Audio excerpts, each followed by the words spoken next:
Clerk, time is 6:02. I'm going to call this Budget Committee meeting to order.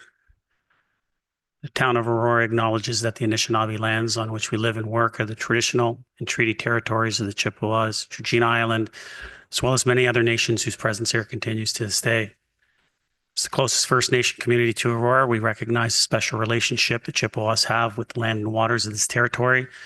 They are the water protectors and environmental stewards of these lands, and as a municipality, we join them in these responsibilities.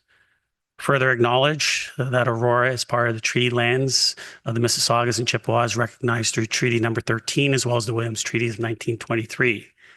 Shared understanding of the rich cultural heritage that has existed for centuries and how our collective past brought us to where we are today will help us walk together into a better future.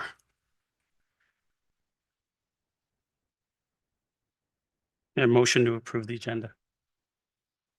The additional item, Councillor Thompson, Councillor Weiss. Any comments, questions? All those in favor? Opposed? That carries. Any declarations of pecuniary interest? Seeing none. Delegations, we have 5.1, Mr. Shawn Deane, resident, regarding items 6.1 and 6.2.5. Mr. Deane, welcome. Just remind you have 5 minutes and the floor is yours.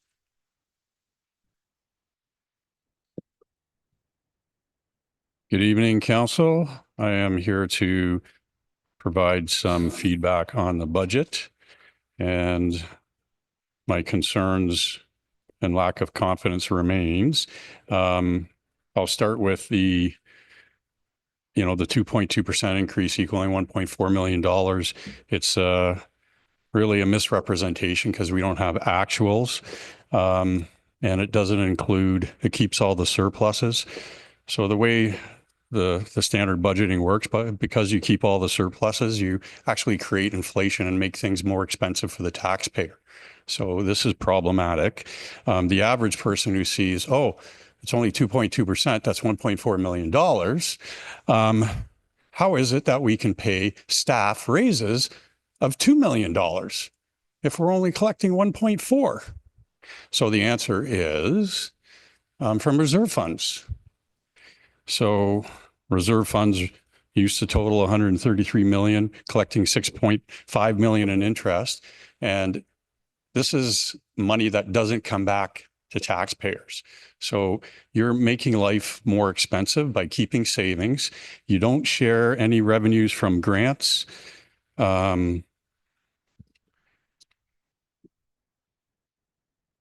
And user fees are, 17 million a year that never flows back.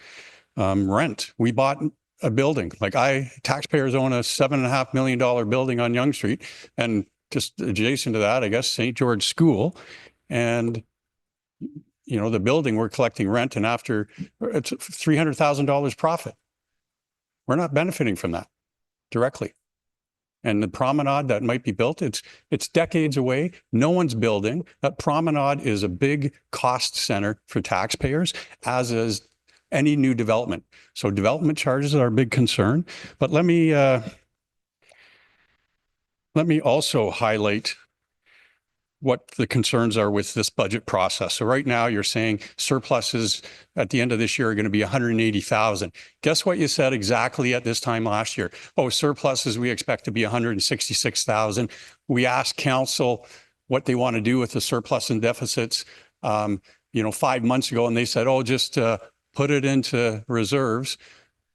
And then the auditor, and we've 2 months later, last year, $1.4 million was our surplus, not 160 that you guessed at this time last year. So now you're guessing 180. Is it going to be another 1.4 million? So you've took $1.4 million at the start of the year and put it into reserves. And there's 7 different reserves. Guess which one you didn't put it into? The tax stabilization reserve. That is the operating budget funded reserve.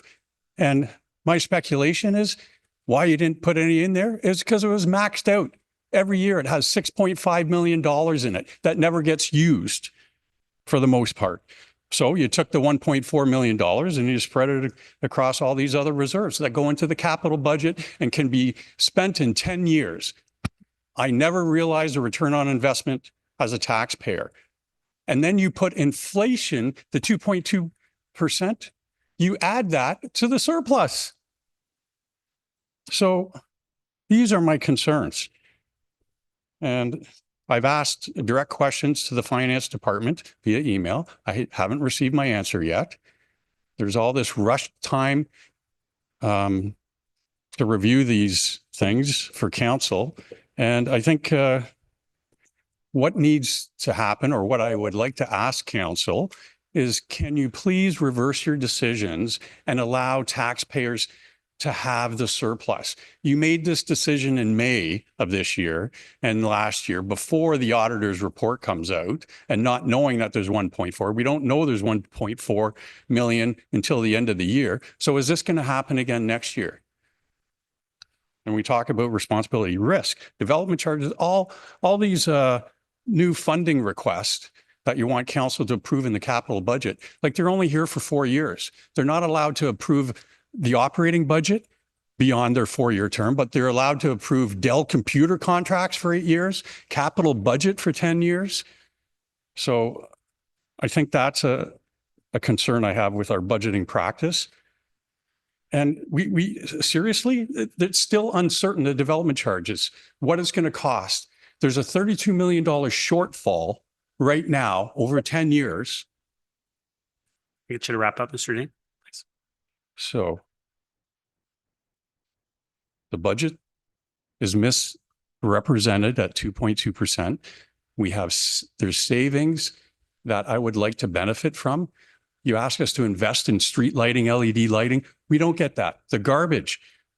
Oh, the blue boxes arrived today. You know, I live in a townhouse complex. All you see are blue boxes, you know, almost as tall as me, this wide. They won't fit in anyone's garage. People have to take them through the house with the rear lane. So that's a problem. But all this growth, I'll end with, unless there's a developer who's given us development charges, these new projects you want to add for next year, sewers to accommodate growth in the promenade area, it's a 10-year project. We don't have one commitment from a developer, and you want to spend money, current taxpayers' money, to upgrade. The only purpose that was given is for growth. We don't have growth. We've built 500 homes in 5 years. We're supposed to build, according to the commitment that strong mayor powers, 1,600 a year. Come on, stop spending. Money doesn't grow on trees. I'm unemployed. And everyone accounts. Mr. Deane, can I get you to wrap up, please? 5% increase last year. Another 5% this year. At a full budget meeting. Right? And I can't afford to keep you in these high standards when it doesn't match what's happening in the real world. So there's a disconnect. Thank you for the time. Thank you. Motion to receive. Councillor Kim, Councillor Gallo. All those in favor? Opposed? That carries. Thank you, Mr. Deane. Move to items 6. Move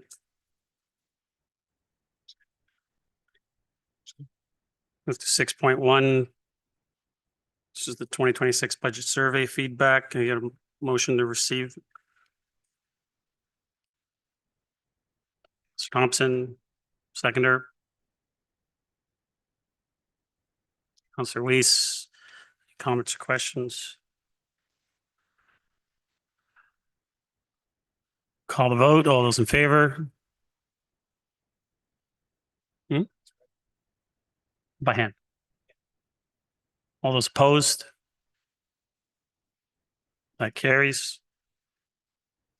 6.2, move into the departmental budget presentation. 6.2.1, this one's mayor and council in the office of the chief administrative officer. This is binder tabs 6 and 7. CAO will be presenting. Mr. CAO, go ahead. Thank you, Mr. Mayor, council. Just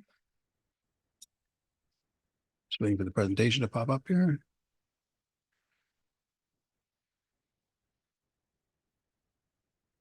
And there we go. Thank you. I'm happy to be here to start off the review of the 2026 budget for council.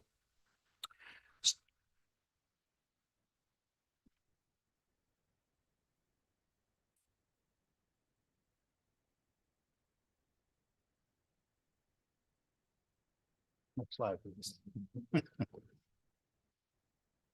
Starting with the summary of the 2026 balance council for 2026 budget for council. Next slide, please. The forecast for this current year shows that the council budget is on track with a minimal positive balance projected at year end. In 2026, there's little change anticipated in the three-year budget, with a roughly $10,000 increase in 2026. Next slide, please. Looking at how those changes in 2025, the 2026 capital budget was council budget was set at $764.5 thousand. In 2026, a small increase in salaries combined with moving community grants to cultural services and a small savings in mobile phone expenses nets out to a $2,800 reduction in the planned budget, bringing us to the $761.6 thousand that was identified in the previous slide. Next, please. We'll now turn to the Office of the CAO. Next slide, please. When looking at the 2025 accomplishments, while I certainly can't take credit for it, the organization achieved platinum certification from Excellence Canada this year, a significant milestone for the organization and the first municipality in Canada to achieve platinum certification. Speaking more about award-winning accomplishments, our communications team successfully overhauled our website and upgraded content in many areas, including the addition of 360-degree views of 44 town facilities to support rentals and bookings. There have already been over 290,000 impressions of this new feature. Communications also led the launch of our new corporate internet, as well as delivering communication support for the 165 plus events and initiatives throughout 2025. Next slide, please. When looking at the year ahead, 2026 promises to be just as busy. We continue to build on the objectives of the multi-year strategic communications plan. This year will also include a resident satisfaction survey. As CAO, in addition to providing overall leadership to the organization, I will continue our leadership development activities to strengthen our people leaders in the organization. Next slide, please. Turning to the 2026 budget. The numbers for the budget for my office is set at 1.9 million with a net tax levy impact of 1.75 million. Next slide, please. This budget has changed only slightly from the budget you saw this time last year, with a net reduction of $700, bringing us to the budgeted 2026 amount of 1.75 million. Next slide, please. This is, of course, an area of very small capital activity. The only capital items are the multi-year allowance for the ongoing organizational development funding and funding this year for the resident survey in 2026. Next slide, and you'll see those projects identified in this section. The organizational structural review being the one that's been ongoing for a few years, and the resident survey, which is new for 2026. With that, Mr. Mayor, that completes my presentation, and look forward to any questions. Thank you, Mr. CEO. Councilor, you have a motion to receive for information. Councilor Kim, Councilor Thompson, any comments or questions to our CEO? Councilor Gardner. Thank you, Mr. Mayor, through to Mr. CEO. Mr. CEO, when do you expect that this study, not the organizational structure, is going to be finished? Mr.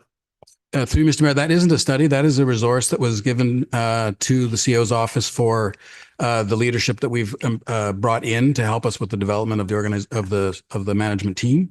So it's a multi-year thing. So we draw on it when we bring consultants in for some of the work sessions and training that we've done for our people leaders. Councilor. For example, some of the consultants? Mr. CEO. Through you, Mr. Chair. So we've done a bunch of work with JUICE on organizational priorities and setting milestones and leadership in general. That was the program that started with only the ELT. A few years later was expanded to the ELT and the CMT. And for the coming years, we're looking now at engaging the next level of leadership in that work. Council. Thank you. I may have missed it, but has information on the information and the results from those reports, those studies come to council? Reviews come to council? Mr. Through Mr. Mayor. So that hasn't been consultant work whereby there's been a report. It's been sort of like a facilitation of those sessions so that we have an outside person leading and helping us through the development path. So it's not like they're producing a report. They're coming up with exercises, for example, or things that we will do as a group to develop our management skills.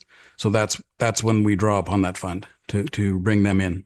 Councilor. Could council know about the studies, the results, what you've learned, just more about how it's been done?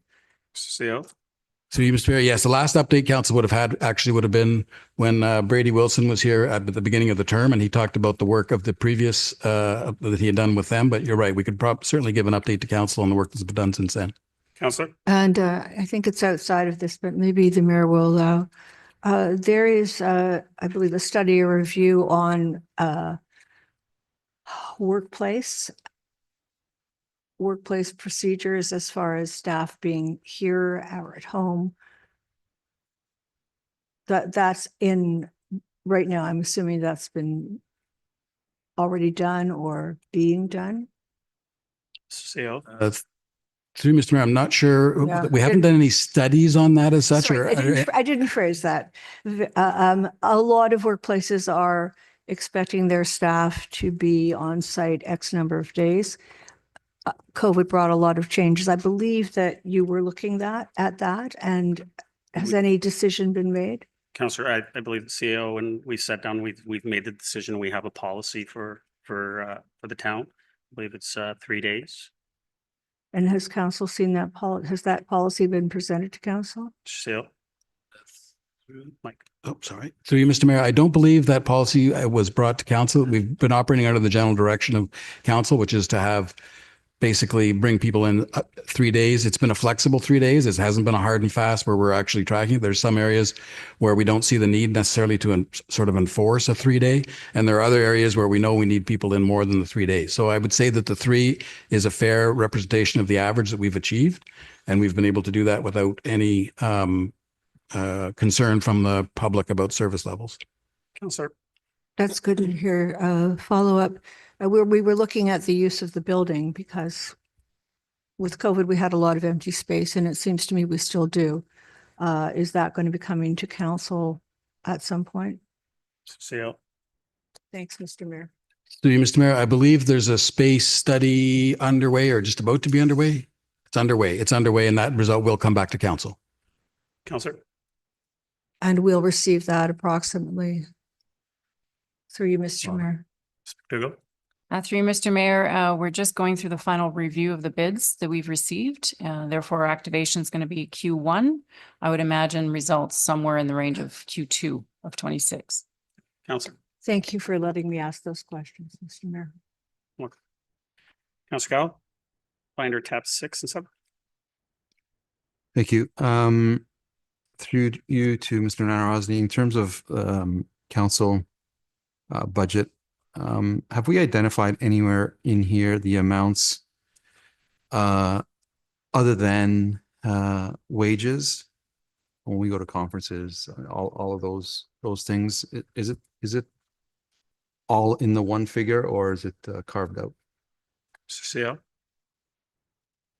Through you, Mr. Mayor, I can ask the treasurer to expand on that, but it is all in there. That is the entire budget, including those items. Mr. Mayor Van Kessel. Through you, Mr. Mayor, so everything would be included in there. So if there are no changes identified, they could be very small, minor changes as you go throughout the binder, or there was no change compared to what the budget was previously. Councilor. Would it be possible to break that those numbers down both? I think it's a bulk amount that all of council get, and then we, use it as people need it. That amount in the new budget, as well as a breakdown of all of our salaries. And if we could get that on the next public agenda as an addendum or some sort of spreadsheet. Ms. Mary Van Kessel. Through you, Mr. Mayor, yes, we can provide that, the ward budgets and then the salaries breakdown. Thank you. We're only doing 6 6 and 7. and 7. Sec.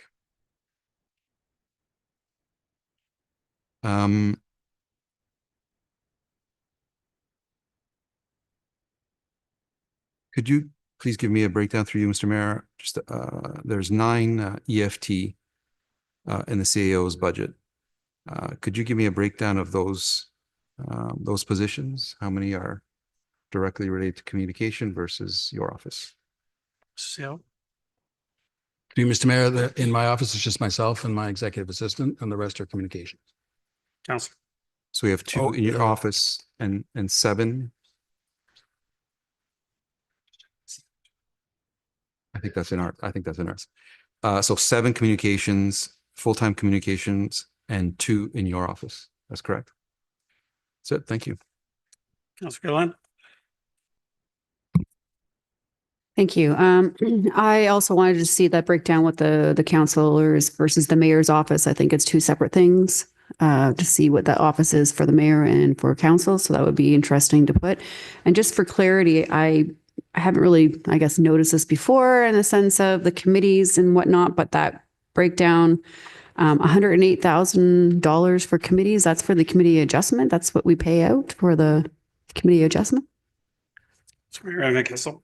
Through you, Mr. Mayor, so 100,000 of that relates to the Economic Development Committee, which used to be fully funded through reserve, and we're weaning that off over time. So that's 100,000. I believe the rest is mostly the committee adjustment. The fees are paid out to them.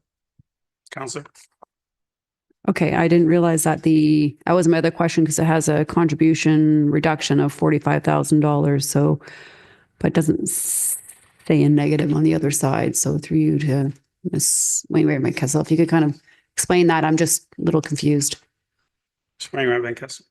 Through you, Mr. Mayor. So when we reduce the reserve contributions, that's an increase to the budget. So it has a positive number. When we increase contributions from reserve, it will show us a negative, like a revenue, which would actually reduce the overall tax levy. So the signs reflect how it impacts the tax levy. Council. That's what I just wanted to understand the difference on one page. I didn't even realize that the Economic Development Board was reflected in the committees, but then it was a separate line item over on the other side. Other question I had was just the community grants moved to cultural services through you to Ms. Wainwright Van Kessel. If you can explain why we moved $4,000 or Ms. McDougall $4,000 out of that budget. But why was it even under council? Was it because it was under our administration? And I just don't understand. Ms. McDougall. Through you, Mr. Mayor, well, I'll have to look into that for you. I know we had brought a report to council regarding the community partnership grant model, where originally there was some sponsorship dollars in communications, and then we had grant money in community services. That specific $4,000 line, I'll have to look back and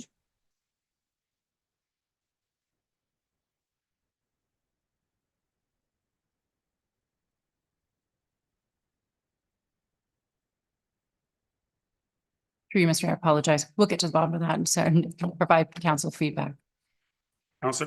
Thank you. I appreciate that. And I guess through you to, I don't know if it's Mr. Serio or Mr. Nadarozny, when it talks about the cell phone contract savings and it seems to generalize the 1.6, I'm assuming is $1,600. And if this is just really the council and mayor's office, I am just trying to figure out what is that $1,600 saving on cell phones. I imagine that between 6 councillors and the mayor, we're not even spending $1,600 on cell phones. So I'm just kind of confused on how that savings gets lumped up in that particular bucket. Swear Van Kessel. Through you, Mr. Mayor, so you'll see contract savings for our cellular contracts throughout the entire budget. So for the most part, most areas are saving a fairly substantial amount because the new contract that we are on with Rogers is very good for the town and it's resulted in significant savings overall. So what we did was this year, we actually took a look at all the cell phone budgets that we have across the town, and we made sure that they were in alignment with the new contract that we have. So some saw a bit more savings than others, and it just trued it up to where we expected it to be. Council. Thank you. And while I think the savings are great, when I look at this on paper under this column, it insinuates to me that we are saving $1,600 in just the council budget only, not across the board of all of the town of Aurora. So I'm questioning, I know what I get for a stipend for my cell phone, which is $60. I'll let everybody know I get $60 for my cell phone service to communicate with the public. I don't, how are we saving $1,600 per counselor and the mayor? Like I'm trying to understand that bucket. Ms. Mayor Van Kessel. Through you, Mr. Mayor. So the contract that we pay for smartphones is about a quarter of what the stipend is. I'm sorry, could you repeat that? I'm sorry. The contract rate that we pay is about a quarter of what the stipend rate is. It's $15. Counselor. Sorry. So $15 for the phone. Like, I'm just trying to understand, like, you're suggesting that I would be able to get a phone from the town that would cost $15. Is that what you're suggesting? I'm just, where is this $1,600 coming from? Please dumb it down for me. Maybe I'm not understanding. I can't imagine we're spending more than $1,600 in total between 6 counselors and a mayor. So I'm just really confused why it's in here as an overall savings within that budget, within that department. I'm trying to wrap my head around it. Ms. Mayor Van Kessel. Through you, Mr. Mayor. So this budget line item hasn't been touched for a while. And that's why we looked at the overall contract savings, because the new contract that we have is really beneficial to the town. It's part of one of the provincial VORs, and we applied the new rates. So the rates that were in there for contracts, for cellular phone contracts, I think in some of the areas still reflected some of the previous contract, but I think for council actually reflected one of the contracts before that, which was substantially higher. So this actually reflects what our new Rogers contract is. And for smartphones, on average, we're looking around $15 a month. Counselor. Thank you. Okay, well, apparently I'm not taking advantage of a $15 phone because I provide my own phone, and the only stipend I get is the $60. So I'm just a little perplexed by why it's bucketed into the entire council budget. Thank you. Counselor Thompson. Thank you. Through you to Mr. Nadarozny. In our budget binder, 7.4 and 7.5 to be specific, it talks about the objectives and key results for the department. And specifically, when we talk about the strategic objectives, a lot of it is around, engagement with residents. So for example, create a connected community, provide a great citizen experience. And so you've listed the initiatives, but the status just says on track. So perhaps you can explain to me what you mean by on track when we're talking about metrics to measure engagement. Sale. Through Mr. Mayor, so this is a new area for us in terms of the tracking of the OKRs, relatively new. It's been going on for a couple of years. We are now with increasing frequency trying to link specific business plan objectives to the overall objectives of the organization. And through the project management office and our strategic initiatives team, we're actually tracking these now through a system that's totally based on tracking the OKRs. We got a bit of a setback recently in that we were totally engaged with Microsoft product and we're flying along, and all of a sudden they just dropped the product entirely. So we haven't made as much forwarded motion because we've had to adapt and change to a different product, which is now underway. So over time, this will become something that will be reported on more directly as staff get used to using this system and to defining milestones and defining achievements within, smaller achievements within the broad objective. So right now, it's kind of being certainly from my perspective, I haven't been too engaged in the actual system. We've taken on specific pilot projects within the organization where a limited number of staff are really climbing into this deeply. And so from them and on track would have a much better statistical base than some of these are. These ones we know we're making progress on, and we're happy with the progress we're making, but this will be an area of increasing improvement over time as we formalize this OKR system, which is from what we are being told, especially through the Excellence Canada process, is actually quite advanced for an organization our size, but it's definitely a work in progress. Counselor. So just so I understand, then again, through Mr. Mayor to Mr. Natarosny, but on track means that these metrics are still in development? Because I did notice a certain theme as I go through the budget and look at the OKRs for many of the departments, it says on track. So it seems to imply that either we're doing this across the board and all of these metrics are in development, because I'm curious to know how we're progressing against some of these initiatives, you know, and I'm sure we must have some metrics by which we evaluated our performance. So just to be clear, are we saying that all of these initiatives, the metrics to be able to measure them are still in development? So, Through you, Mr. Mayor, for, I would say for the majority of them, they're in development, but there are a few that are very well defined.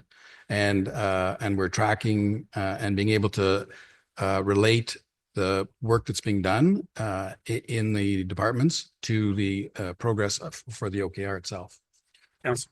Great. I mean, it's good that in the page previously, you talk about the 2025 accomplishment, but I think for myself, and I won't speak for everybody around the table, I think it's good information to provide us with those metrics to show how we are progressing in terms of accomplishing or moving the bar towards those objectives and achievements and initiatives that we set forward year after year. So I think for myself, I'd like to see something more than just on track. Fair. That's it. Okay. Councilor Gallo, second time. Thank you. Just to follow up on my previous question, in the CEO's budget, the net budget, the CEO administration for 2026 is 643,000, and for corporate communications is 1.1 million. Can someone identify to me what of those, either of those amounts, or how much of either of those amounts are related to salary versus anything else?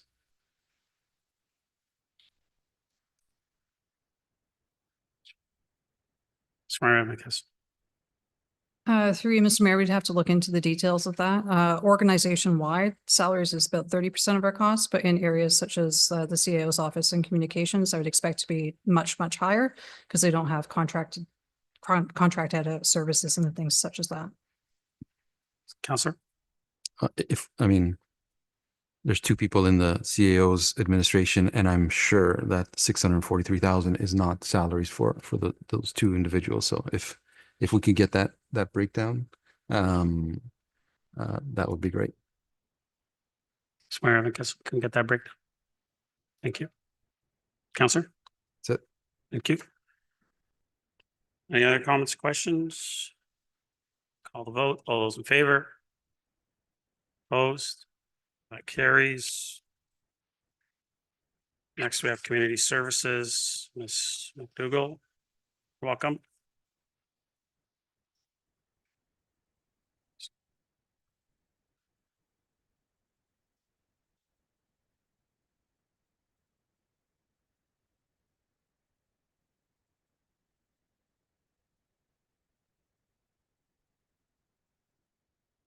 All righty, thank you, Mayor, members of council and public listening. I'm here and happy to present to you the community services budget for 2026 and also our 10-year capital plan for community services.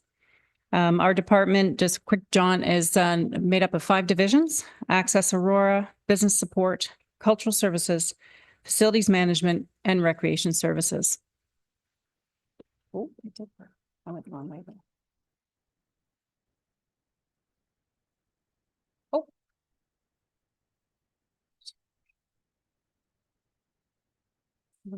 There we go. Sorry. Apologize. Accomplishments, just quick summary of these. There's obviously a much larger list on tab 8, pages 4 and 5. Here, we're just sharing some of our high-level accomplishments for our department, which we are very proud of. On this page, we demonstrate the approval of the public art strategy and most recently the public art policy. Successfully increased weddings and related revenue by over 25% of annual goal, and conducted 53 weddings. Now, I believe that's now up again since this was produced successfully. Completed 9 pop-up town halls, reaching out to approximately 1,158 residents and visitors at our events. Organized the Aurora's first Doors Open event since 2019 in partnership with Planning and Development, which concluded 20 unique heritage and cultural experiences. delivered over 50 cultural experiences at Town Square at our new facility. In February 2025, the town obtained occupancy for the Sark Gymnasium addition and held its grand opening on April 5th, 2025. And we also have our 5-year, $50,000 per year grant was received for the Seniors Active Living Centers grant to enhance virtual programming for our older adults. These just are, again, a summary.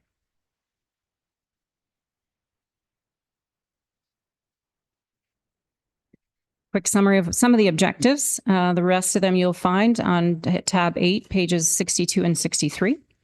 Here are some of our objectives summarized are monitor and grow activity at the Aurora Town Square to maximize the opportunities that exist for added cultural and community activities within the expanded facility. Updated business plan coming to council actually next Tuesday on the 11th of November. We have to make sure we close out our Town Square and Sark construction projects. Those are wrapping up. We've just completed our 1-year anniversary for the Aurora Town Square. That project is wrapping up from the capital project side. And obviously the Sark Gym will do the same once it hits its 1 year coming in the Q1 of 26. Implementation of our cultural action plan. Implementation of our strategies and recommendations from the sports plan update. And complete a policy review for municipal alcohol policy and third-party events in outdoor facilities policy. This too is coming to council on December 2nd. Here is our quick budget summary. The operating budget for the Community Services Department includes an increase of $257,300 for 2026. The main drivers of this increase include salaries and benefits for existing staff, cleaning services, repair and maintenance, and contracts, and inflationary pressures associated with special events. This pressure is partially offset by increases to rental revenues, including revenues from rooms, ice, vending machines, community program revenues, and obviously a mobile phone contract savings. Further details relating to the 2026 increase can be found in the binder, pages 8-11.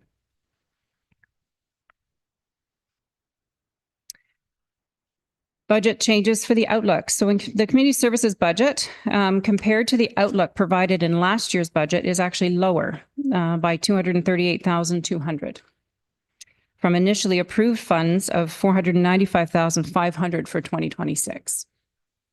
The budget includes energy savings resulting from the removal of the consumer carbon tax, additional program revenues net of costs, removal of the inflationary increase for town's community partners, and the increased revenues from ICE and facility rentals. These savings are partially offset by increases in salaries and benefits, increase in access Aurora postage costs, and reduced savings from heating, ventilation, HVAC contract due to the elimination of a full-time position. So with that, a little small on the screen, but just a more detailed summary as noted. The HVAC position has been removed. That was originally presented at this time last year. With new management, facilities management, they will take the time to reevaluate this proposed position and will bring it back if needed for council consideration. Postage, we have noted, has fluctuated over the years to the point where some budget years it was reduced a few years back, but now we are finding it is steadily increasing. The hard costs of postage, both lease of machine and contractor, has jumped. Also, planning and engineering, more public notices have gone out due to the development and including additional notices for PICs, public information sessions. Increase in registered mail via bylaw division for enforcements and legal matters. And the town of Aurora has exclusive postal code where all of our mail goes to a distribution center and needs to be picked up. So these are just natural charges that come through this line and causing these pressures. Some other highlighted notes, we actually are doing very well in our programs. Additional revenues are anticipated in our community programs for summer camps, aquatics, fitness memberships, adult and older adult programs, and our youth programs. You'll note on here, there is an in and an out on this budget line demonstrating the Aurora Historical Society. They had appealed to the mayor to assist with urgently needed foundation repairs. The mayor has included a one-time contribution of $150,000 to Aurora Historical Society for those repairs in 26. The Aurora Historical Society will speak to these repairs when they present during their budget process next Monday evening. For special events, you'll note 2 lines on here, 25,000. This initial request was for the offset of a lower grant revenue that we are expecting that we will not have an opportunity to apply for in 2026, with the reduction of therefore 25,000 in revenue anticipated. And then here again is an in and an out. During budget discussions with the mayor, staff expressed financial concerns for the ability to sustain our service level for special events. Over the last few years, staff have seen a dramatic shift in event management costs. Aurora's event program continues to be one of the community's most visible and celebrated touch points for civic management, civic engagement, tourism, and local pride. To sustain the success and remain competitive, additional funds are essential to keep pace with post-pandemic event industry inflation, rising costs, which we're facing approximately 25 to 40% increases in some of our event costs. Implement enhanced safety and risk management measures, including road closure, crowd barriers, on-site security, private and paid duty. We've obviously had those in the past. However, a lot of these increased costs and changes have come due to the lessons learned from the tragic incident at the end of the Lapu Lapu Day block party in Vancouver. A study had been completed after that event and has since been shared nationwide as new safety protocols for outdoor events and parades. Staff will continue to work with YRP to ensure Aurora is meeting these standards, but these do come at a cost. The mayor had asked staff to prepare and summarize a budget that would support the areas where financial pressures are being seen in town events. Upon review of all town events, staff prepared a draft budget for the 24 event days where additional financial support is needed. All of these events are outdoor events or are parades. If approved, staff will only draw from this fund as needed. Any unspent funds will remain in the reserve.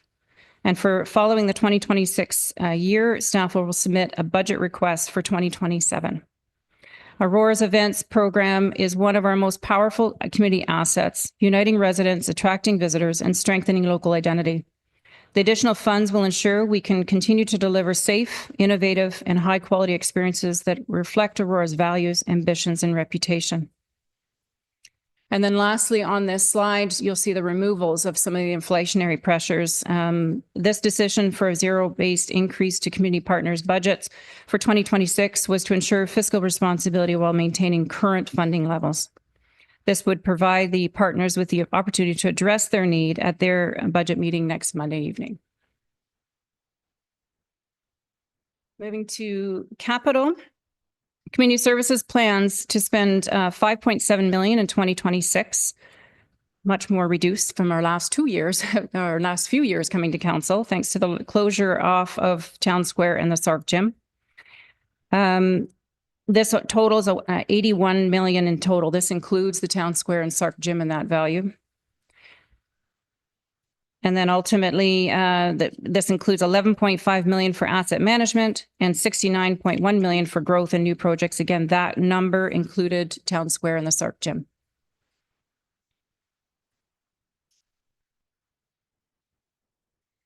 For some of the capital projects, just noted here, again, this is a summary. The full list commences on page 8-18 in your budget binders.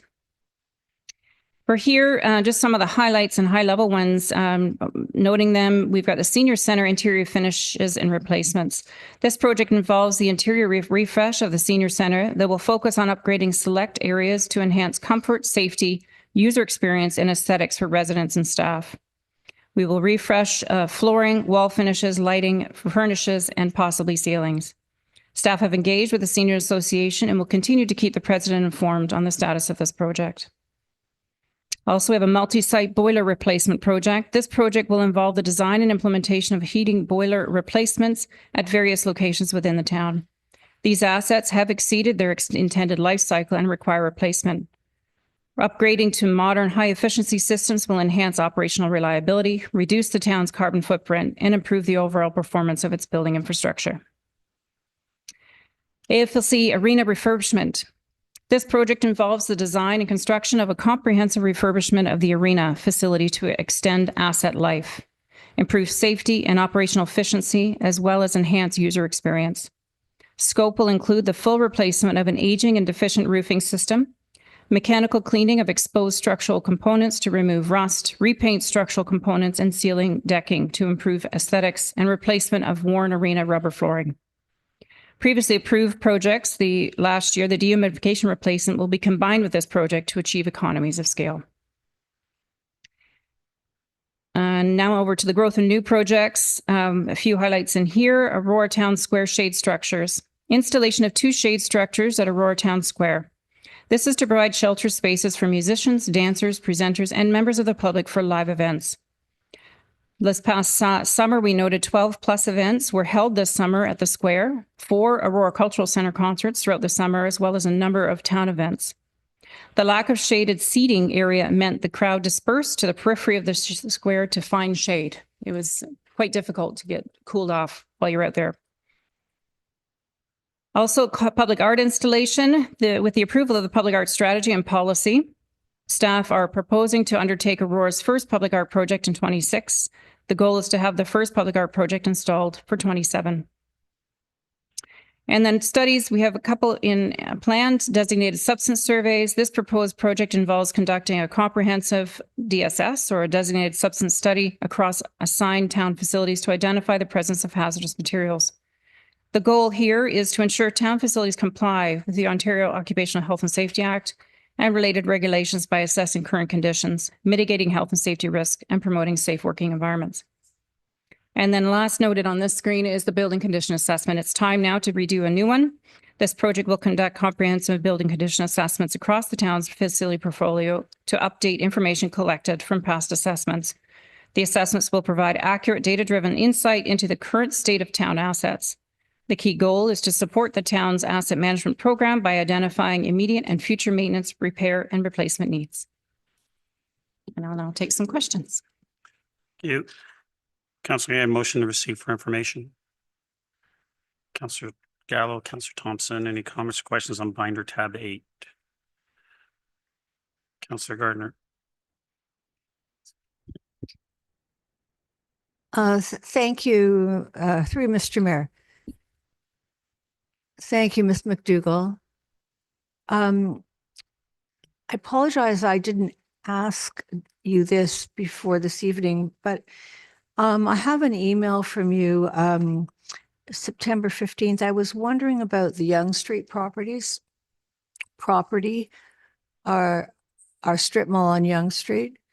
And if you don't have the answer tonight, the things that were identified as really in need of replacement in 2020 was the roof, HVAC, and brick veneer replacements.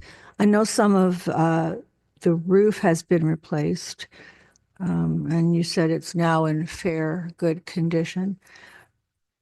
I don't see anything in the budget. I may have missed it for the HVAC or the brick. It did say in the condition assessment that these were identified as immediate repairs required. So if we wait till we decide what we want to do with this property, as you've indicated in the email, we could, I mean, the whole thing could fall down while we're waiting for it to be decided. So have I missed it? Is there anything in the budget? Well, I would think the HVAC, if it was identified in 2020, must be in pretty bad shape now. Anyway, you know what my concern is. Through you, Mr. Mayor, I'll let you answer. Ms. Through you, Mr. Mayor, I believe in this case with the HVAC, obviously noted of more urgent need. Couple things. One, it could be that it's over units that are vacant, so the urgency is not as prevalent.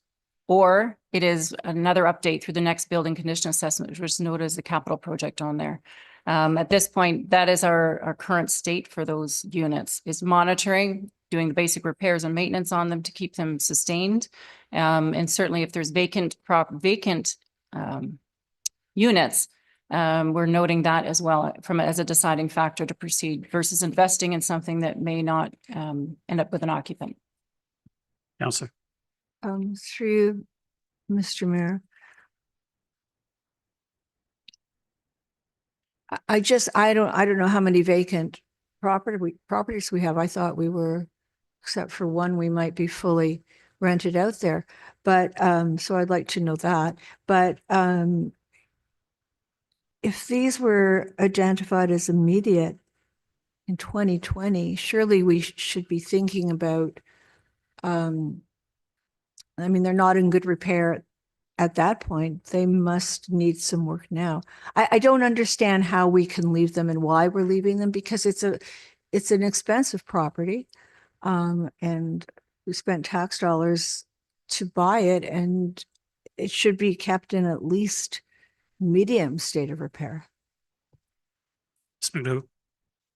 Mayor, thank you. I will review our notes with our manager of facilities and just will provide a note back to council. Counselor.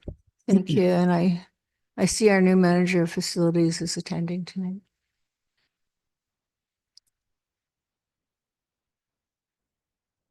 Is that all? Yes. Counselor Gillen. Thank you. I guess comment that the HVAC position didn't go ahead. I think I was trying to remove that last year, but got vetoed. So I guess we really wasn't that pressing of an issue. Counselor, I'm just going to clarify. I Counselor, I'm just going to clarify that did not get vetoed. But go ahead. think you did. To my knowledge, my recollection. I just had a question about on page 811. You were $200,000 special support for special events to reflect the rising cost of entertainers, public safety, and other expenses. And then underneath it says that we're going to be using the tax stabilization fund to offset these costs. Is that correct? Ms. McDougall. Through you, Mr. Mayor, yes, for this year in 2026, that is what was proposed to look after for 2026. And therefore, staff will use this time to determine exactly the necessity or need so that in 2027, we're putting it into the operating. For this year, any unspent funds will just remain in the reserve. Counselor. Thank you. I'm just a little confused about that. I guess I'm just making a comment. We've had this back and forth conversation about using the tax stabilization fund and what we're using it for. And so this year we're making an exception for these events and these pressures. So we're picking and choosing certain departments and certain things to use it for, but not others. And I just want to be able to understand the argument on both sides, because I've heard some arguments like we shouldn't be doing it because of investments and so forth. And now we are using it because we're trying to ease some of the pressure. So I just feel like in general, I'm not pinpointing this department. I'm just saying in general from around some of the comments around the table and so forth, that speaking out of two sides of the mouth. And so I'm really trying to understand why we're picking and choosing some things and not others. And I think we have to be realistic about why and what that means in the future. So I also noticed here on a different line item, that was the 2025 budget outlook, but it says 2026. So I don't know if that's a mistake.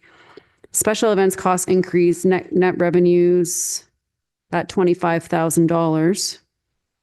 So you have two sides. You have one's the net increase in revenues, and then you have the deficits of the 200 grand. So I think it would be really helpful if we understood maybe what all the events are and what they cost. Because I think over time we've increased a lot of events and things happening in the community, which I think is great that we have events. But maybe we need to look at how many events we have, what the cost of those events are, what the rising cost of them, if we have a lot more people attending them, have a cost analysis. Do we have, has it increased by 15, 20%? Is it costing more staff time? How does that look? Oh, this event's not as successful. Maybe we should park that event and focus our funding for an event on something else. And I don't think we have that breakdown. So is that something that we could see to understand? Because I feel like we're always adding something new, but maybe we're not taking away. But yet now we're pulling from the tax stabilization fund to help fund and offset some of these added costs. Ms. McDougall. Through you, Mr. Mayor, we anticipated in 26 to take that time to be able to do that and bring a report back to council on events themselves. Related to the number of events, the overall costing, and learning from this year's challenges that we're facing to try to find out where this equilibrium is. What's a safe space and what's a proper operating budget for special events. As far as the events themselves, the number, just anecdotally, I can tell you the number of events have not increased significantly in the last, easily since I've been here 8 years. There's maybe been one event added. Other than that, we've been able to maintain within, and subsequently the actual operating budget has only seen smaller increases from time to time, whether it be in small incremental changes operationally annually or no increases at all. So happy to bring a report, but that was what we were intending to do in 26, learning from what we have and looking forward towards 27 with a fuller comprehensive look. Councillor. Thank you. And I guess my only comment would be that I think over time I've been here, maybe we've increased the level within an event. For instance, like multicultural days. I think when I first was on council, it might have been only 1 day, but now it's 3 or 4 days. I don't think Saturday Night Fever existed. We didn't have all these watch parties. I don't know what that looks like as far as on a bigger scale of how that's increased those budgets. And again, like I said, I think the events are great. I just want to make sure we're going down the right path and ensuring we're providing the events that the community is engaged in and demands and wants, and we're not holding on to something that maybe needs to, maybe we stop doing this event, but we're going to put and do this event instead. I just don't want to be forcing us to always be exhausting staff's time and obviously the inflation pressures. And that's why I want to see that breakdown. Mr. Mayor, Ms. McDougall. Ms. McDougall. Through Mr. Mayor, all I was going to add to that was the important thing for this pressure we're seeing predominantly is around safety. And it is a challenge for us. If we don't obtain additional funds, then we do not have the ability to pull together an event providing the required safety measures. So waiting for a report to come back to council without having the assurance that we can put these safety measures in place is a concern for staff. Well, obviously we'll do what council's direction is, but our intent was also always to bring something back in 26 with a more comprehensive review of all events. Councillor. Thank you. And, that's just really some of the missing pieces. I think that as councils, we just want to be able to see what that looks like. We want to make sure that we're making the best investments for the town and the wonderful events that we are going to host. And I do know that we're trying to increase some of the fun things in and around town, especially in and around town square. So, we want to see where that's coming or going. And we certainly don't want to be relying on the tax stabilization fund on these pressures. That shouldn't be a standard practice if that's where we're at. So I do notice that we are making subtle increases in that type of regard, but we need to be mindful that's not sustainable. I do have questions about a bunch of other things, but there's a lineup of people here, so I'm going to pass the baton. Thanks. Councillor Weiss. Yes, thank you. Just a couple of questions on, and thank you for the presentation. I know you've got a complicated portfolio, so there's a lot in here. On the base on 811, you've got facilities revenues and lease adjustments as well as rental rent revenue, and this is a positive here.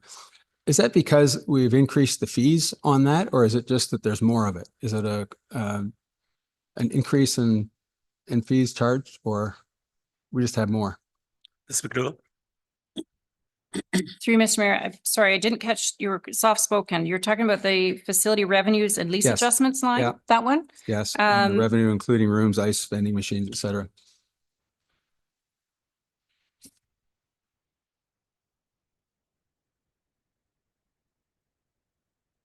Oh, that one.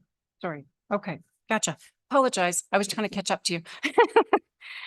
Through you, Mr. Mayor, certainly rental revenue, including rooms, ice and vending machines, a lot of that does have to do with the small incremental fee raises or increases based on our fees, as well as just utilization. We've seen increases in actual bookings that come through. Greater margin, Council. more activity. Yes. Thank you.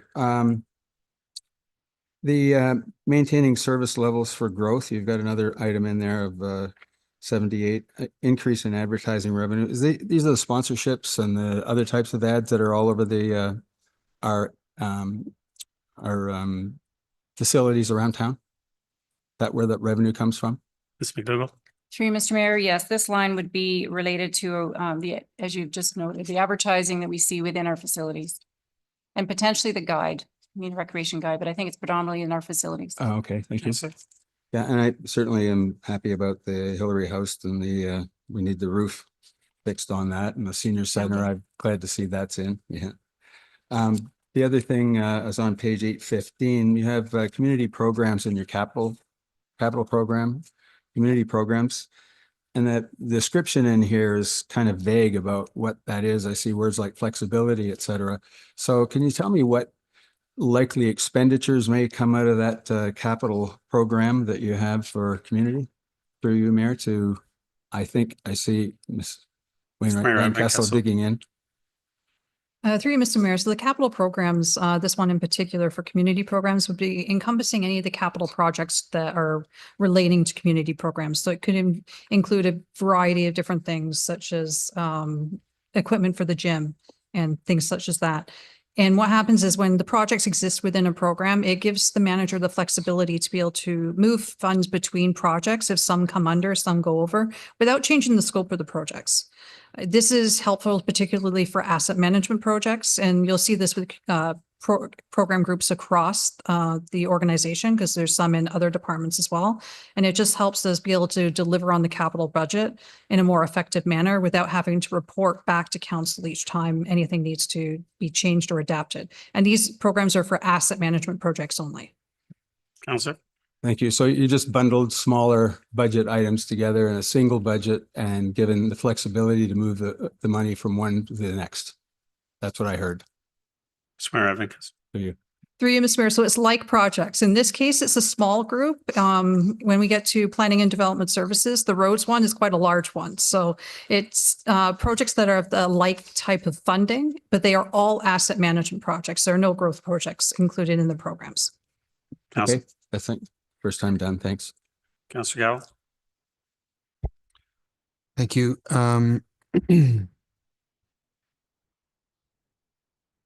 In terms of funding from the tax rate stabilization fund, are there any other items in the budget that are being funded by that reserve?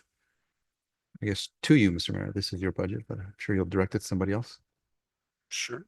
Mayor Van Kessel. Through you, Mr. Mayor, there are some items across the budget. There are some related to corporate items in particular in there that have been mentioned to council directly. There's some other items where they tend to be like one-time in nature, so very short term in nature. So there is something in finance relating to a project to improve efficiencies. In this case, like with the Hillary House, it's a one-time thing. And then also with the situation here with the community events, the special events, it's about establishing what that real cost ongoing would be. So not increasing the levy too far in advance of when we actually need to. So we can actually get a better understanding of what that levy increase really should be. And if the funds are not required, they don't get pulled from the reserve.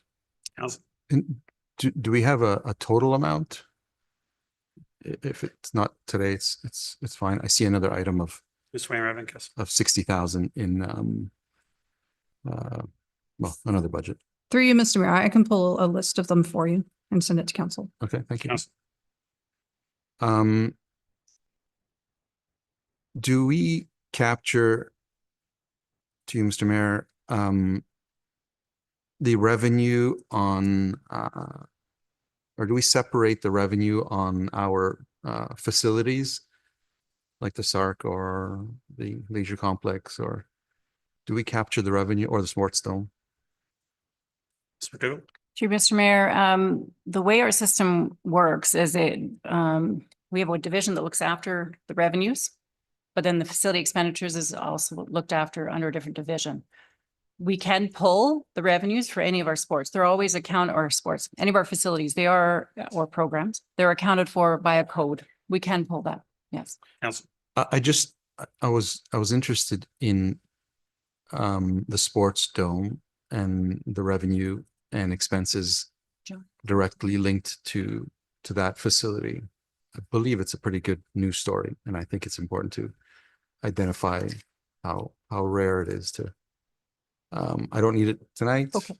But if we can have it, then great. If not, Through Mr. Mayor, we have the revenue, my revenue side, so no, sitting over there with John, but I can pull the full figure for you, both revenue and expense, and send it out to council. Counselor. okay. And just on those three, Mr. Mayor, on those notes and all of the questions that we're having, I assume that at the next budget meeting, we'll able to rehash some of these once we get some answers and have time to discuss them. Great, thank you. Mr. Thompson. McDougall, with respect to the capital project, which is the ACC Arena 1 change room and lobby refresh, are we gonna, I guess, refurbish or update all of the change rooms at the ACC? Through you to Ms. McDougall. Ms. McDougall. Through Mr. Mayor, this project is specific to ACC 1, and the focus for it to be upgraded. I would encourage you to reach out to the various sports groups. I've heard a lot of comments about the change rooms and some of the basic amenities that it's missing, so to speak. And so I think the feedback from them would be great as we move forward, just to make sure that it's meeting everybody's needs. The second capital project that I noticed was we had one for the, I guess, replacement of iPads for program administration. We just approved a big contract with Dell Canada where we talked about significant savings. And so does it actually have to be iPads, or could we not look at tablets from Dell to be able to capture some of that savings? Ms. Waring-Vinkes.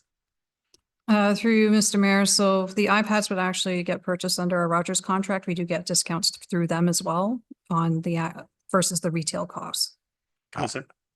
I just asked for at least to give some thought to it, because we all know that, I mean, absolutely an iPad will cost more than a Dell tablet. Functionality difference between the two. I'm not sure to what degree the program administration staff are utilizing the iPad and what they really need it for. But there's a significant cost difference between the two components. So I think it's just something to look at.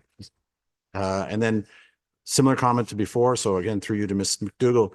Ms. McDougall, you list a number of objectives and key results on page 8.7 and 8.8. All of them say on track. Perhaps you can give a little bit of insight in terms of some of the metrics that we are currently using and whether all of these initiatives are in development. I noticed some of them have timelines associated with 2026 and 2027, but some of them seem ongoing. I'll take the strategic objective of manage taxpayer dollars efficiently, where you talk about improving the retention rate of advertising clients, diversifying in terms of, and that we just say it's on track. So perhaps you can give a little bit more detail, or subsequently if you need more time. Ms. McDougall. Through you, Mr. Mayor, I can certainly provide some of that context now and summarize, send something out later for those that I don't have. With regards to, for example, Build Safe and Healthy Community, the Fair Access Program, where it says it's on track. This is based on the budget line that we have to support those requiring subsidy. So when it says it's on track, it means we have had enough inquiries of needing assistance that we're on track for the spend of the budget for this year. So if we're 8 months in, 9 months in, or now 10 months in, then we spent approximately 10 months worth of funding. That's kind of what it means on track.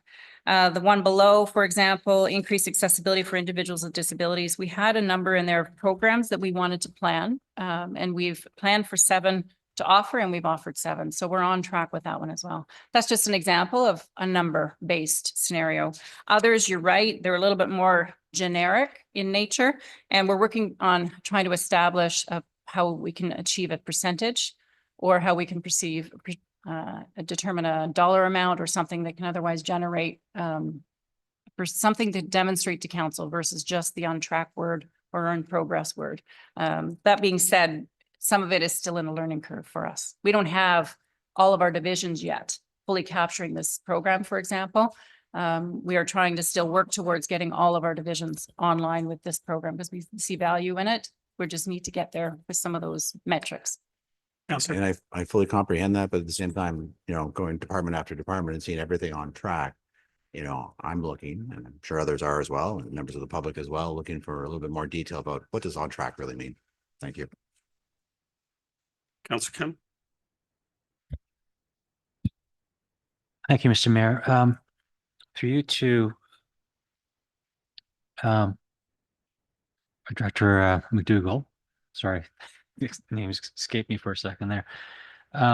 In the line item for community programs, additional revenues, net of costs, I think you might have briefly talked about that earlier, but forgive me if I'm making you repeat that, but can you clarify what that line item is? And I know last year we had budgeted revenues of somewhere around 55,000. We're forecasting for 108,000 this year, which is great depending on your perspective. Now we have revenues of 232. Is it solely because of the addition of the SARC revenues, or hence those two questions, please?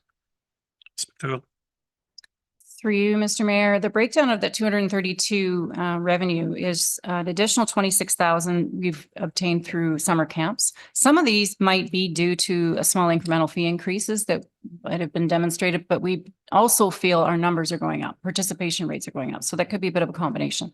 So community programs, summer camps, 26,000. Aquatics, we've seen an increase in revenues of 50,000. Fitness memberships, we've seen an increase in 120,000. We think that is mainly due to the membership model that we've shifted to, where people are appreciating the month-to-month version, and it's working well for them. The older adult programs has seen an increase in 18,000, and our youth programs has seen an increase in 18,000. Councillor. Wonderful, thank you. Thank you for the breakdown. My next question is regarding item 8-41. That's the refurbishment of the family leisure complex. I mean, one of the benefits is that subsequent years will have fewer maintenance costs. So can you share in terms of the dollar figure what our maintenance costs for the AFLAC was for last year? And I'm assuming that the forecast would be for a significant increase in order for us to do the full refurbishment of the AFLAC. McDougall. Through Mr. Mayor, I'm not sure if our manager of facilities will have that level of detail related to this offset savings by doing these capital works at this point. These are capital works that have been long outstanding and long overdue. So the analysis, I could ask if he has it, but at this point, as far as the expenditure, we're looking at approximately 1.1 million combined with this project of last year's approved projects. It's all going to be comprehensive, ideally with economies of scale by merging these projects. We are going through an evaluation of how the AFLC ice is utilized. We have learned and determined that based on need and use of ice in the summer, which was predominantly the problem or the challenge we were seeing in that arena in the summertime. A lot more maintenance requirements in the summer due to the humidity in that space that we couldn't remove, causing the ice damage, causing a lot of maintenance requirements. We've gone through an analysis of our numbers of ice and ice utilization, and we have determined that we are able to condense the use of ice down to 3 pads, in the summer versus utilizing AFLC in the summer months. So the actual summer month use is now coming out of the picture, but it doesn't change the need to do this project as it relates to winter ice and to ensure that the roof is still being done and that our humidification units are being replaced as they need to. Ultimately, to get to your analysis, I'd have to see if there's benefit being predicted based on this improvement, but I can only assume there will be, but if we haven't got that prediction yet. Thank you. And through you, Mr. Mayor, again. So I would imagine we're not eyeballing the depreciation of certain assets and saying, okay, it's about time that we do this refurbishment. There are some metrics or certain milestones or depreciating milestones that equipment have to reach before we go ahead and do the refurbishment. Is that correct?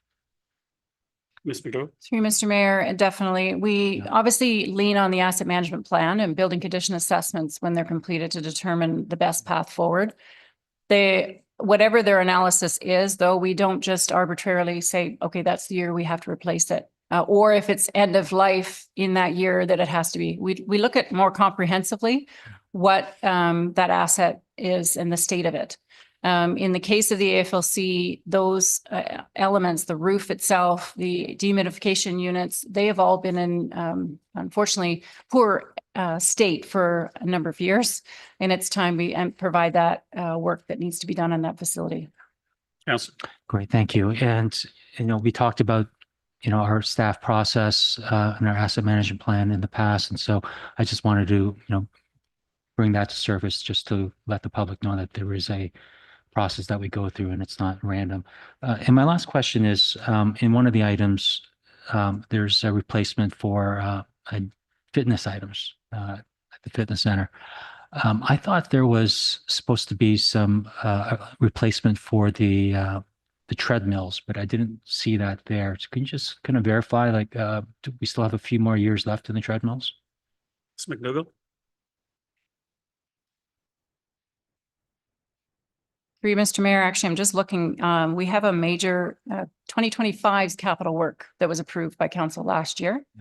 That it's imminent. We have total of 11 machines that will be going in this shortly. In the interim, 4 of which are treadmills. Wonderful. Thank you. Thank you.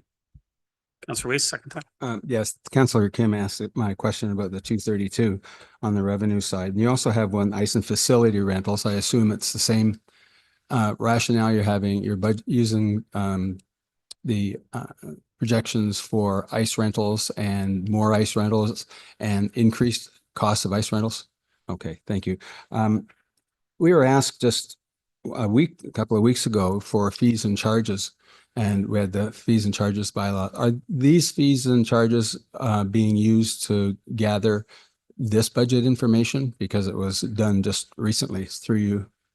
Ms. McDougall? Through you, Mr. Mayor, yes, it does include that. Councillor? Thank you. That's it.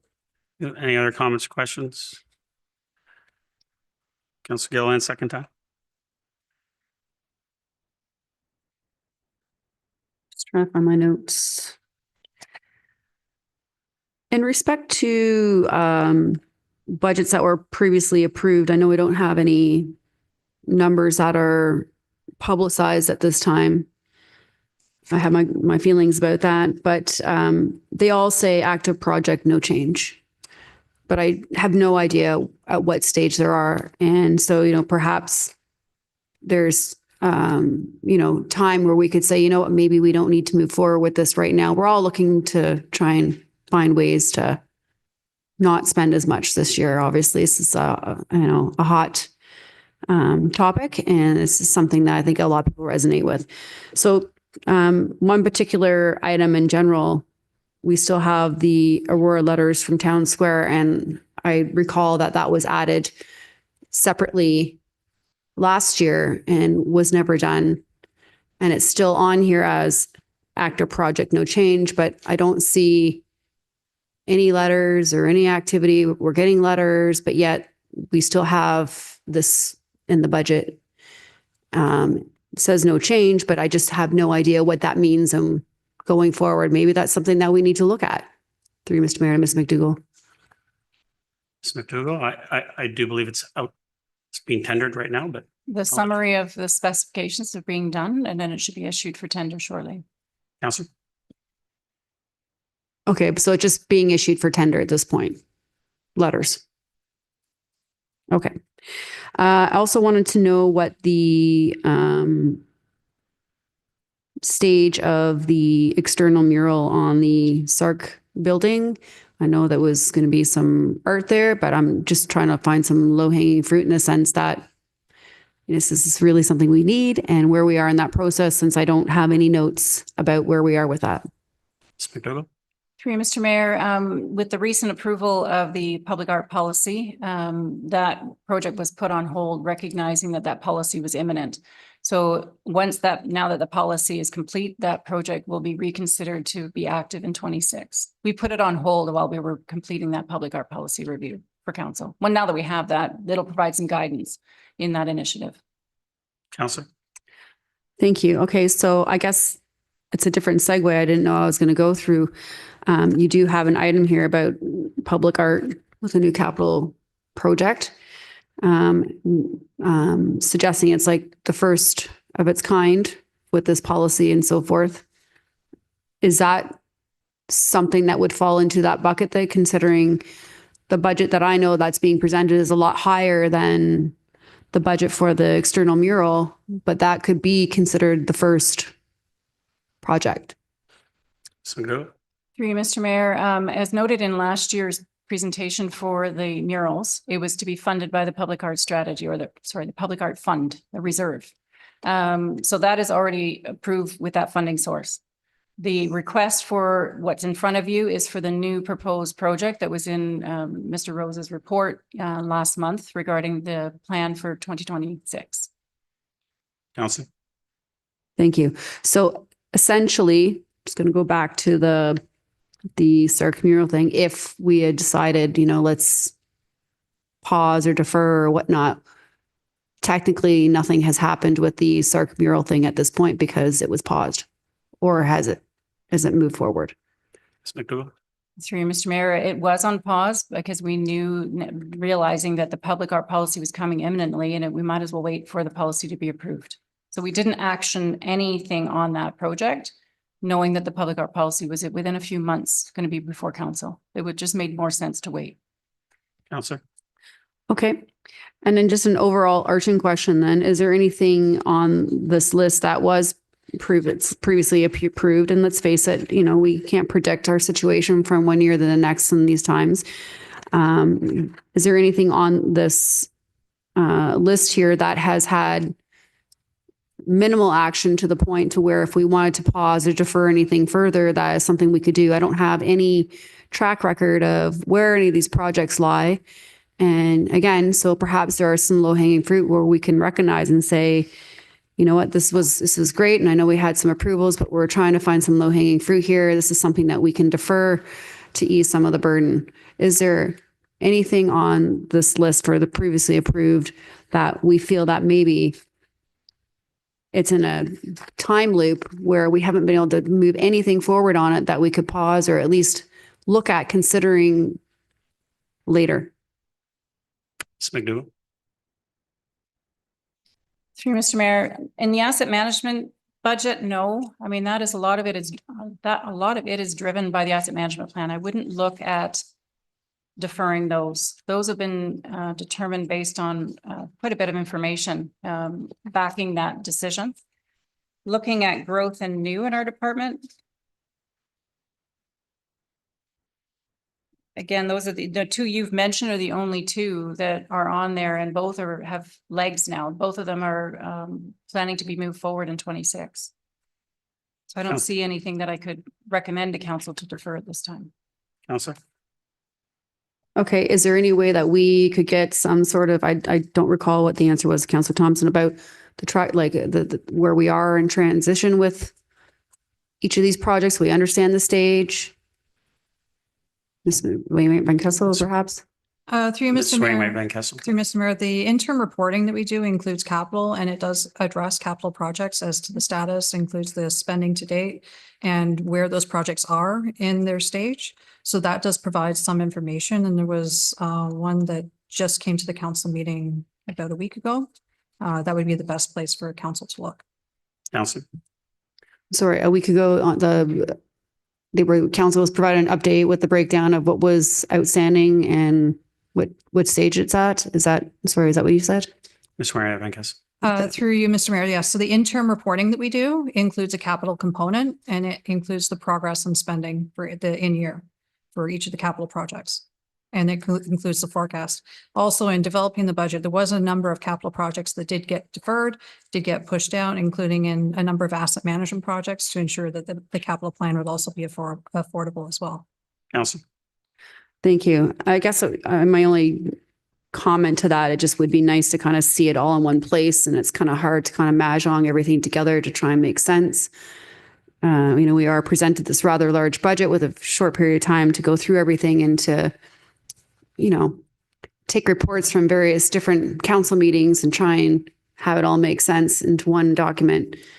It would just make it a lot more helpful, in my opinion, when we're trying to be a little bit more creative with trying to target the 0% budget for this year.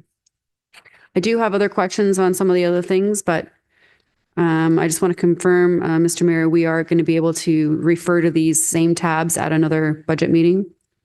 Seal.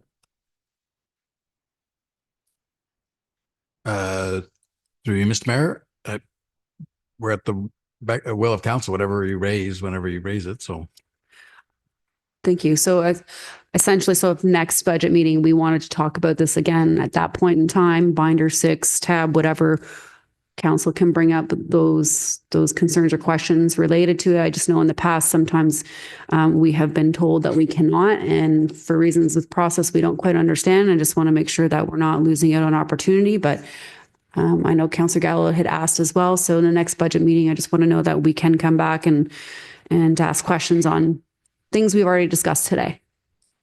Seal. to Mr. Mayor, the intent of going through the budget at this stage is to cover as many of the departments as we can. If there's follow-up questions, certainly we'll respond to those.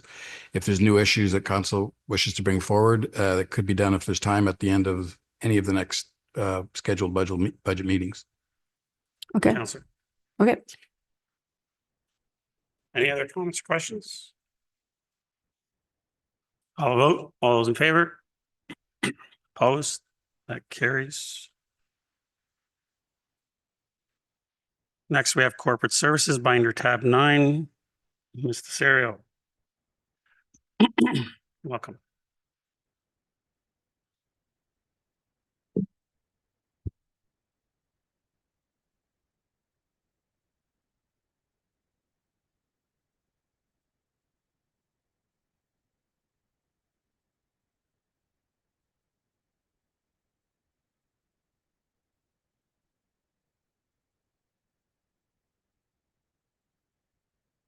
Good evening. I'm pleased to present to you the proposed 2026 budget for the Corporate Services Department. As set out on tab 9, pages 4 to 5 of the budget binder, each division has accomplished a lot over this past year. A few key accomplishments are on this slide. Most applicable to council, legislative services kicked off preparations for the 2026 municipal elections by appointing an elections coordinator and by confirming the use of internet voting in addition to the use of traditional paper ballots. In addition, as part of the policy program implemented in the last couple of years, and in an effort to ensure enhanced transparency to residents, 32 corporate policies were published on the town's website. This slide also shows that Animal Services responded to over 3,500 animal services requests in both Georgina and Aurora. This number was actually as of July 31st, 2025. The current number as of today's date is over 5,000 animal service requests. So needless to say, the partnership for animal services continues to be successful. The PMO Business Transformation Division worked with Access Now to conduct accessibility assessments on 90 kilometers of trails.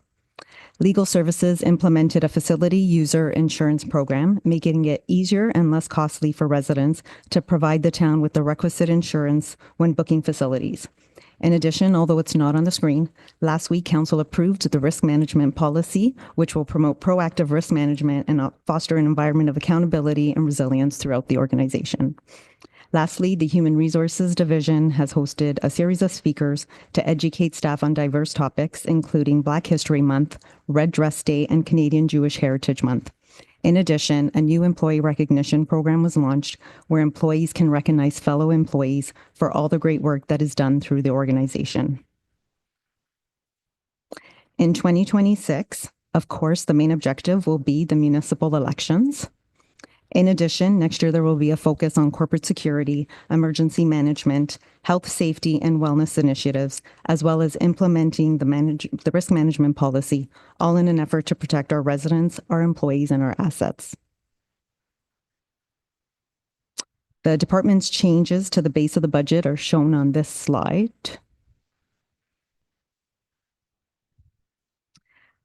Changes to the budget include the removal of 2 staff positions that were previously approved, so one in bylaw services and the other in the project management office. In addition, the removal of any corresponding revenue that would have occurred with the additional bylaw officer position. And lastly, reduced legal services revenues relating to planning agreements. Savings include the removal of telephone service lines relating to emergency preparedness and savings as a result of needing less external legal services as legal services continues to do most of its work in-house. Corporate Services is requesting funding for a few capital projects. Some of the key projects are the ones on this slide. The project under asset management relates to the replacement of the tablet docking station in the vehicles used by bylaw services and animal services. As a result of the evergreening of computers, the docking stations and related technology in the vehicles need to be replaced so that officers may continue to access their files while on the road. Funding these replacements will continue to support the efficient delivery of bylaw and animal services in the community, as officers will be able to provide real-time information on service requests. The next project under Growth and New relates to having an AI-powered procurement co-pilot, similar to a digital employee. The co-pilot will streamline workflows in the procurement process by generating draft documents, identifying optimal language, and flagging potential errors or inconsistencies in a procurement document.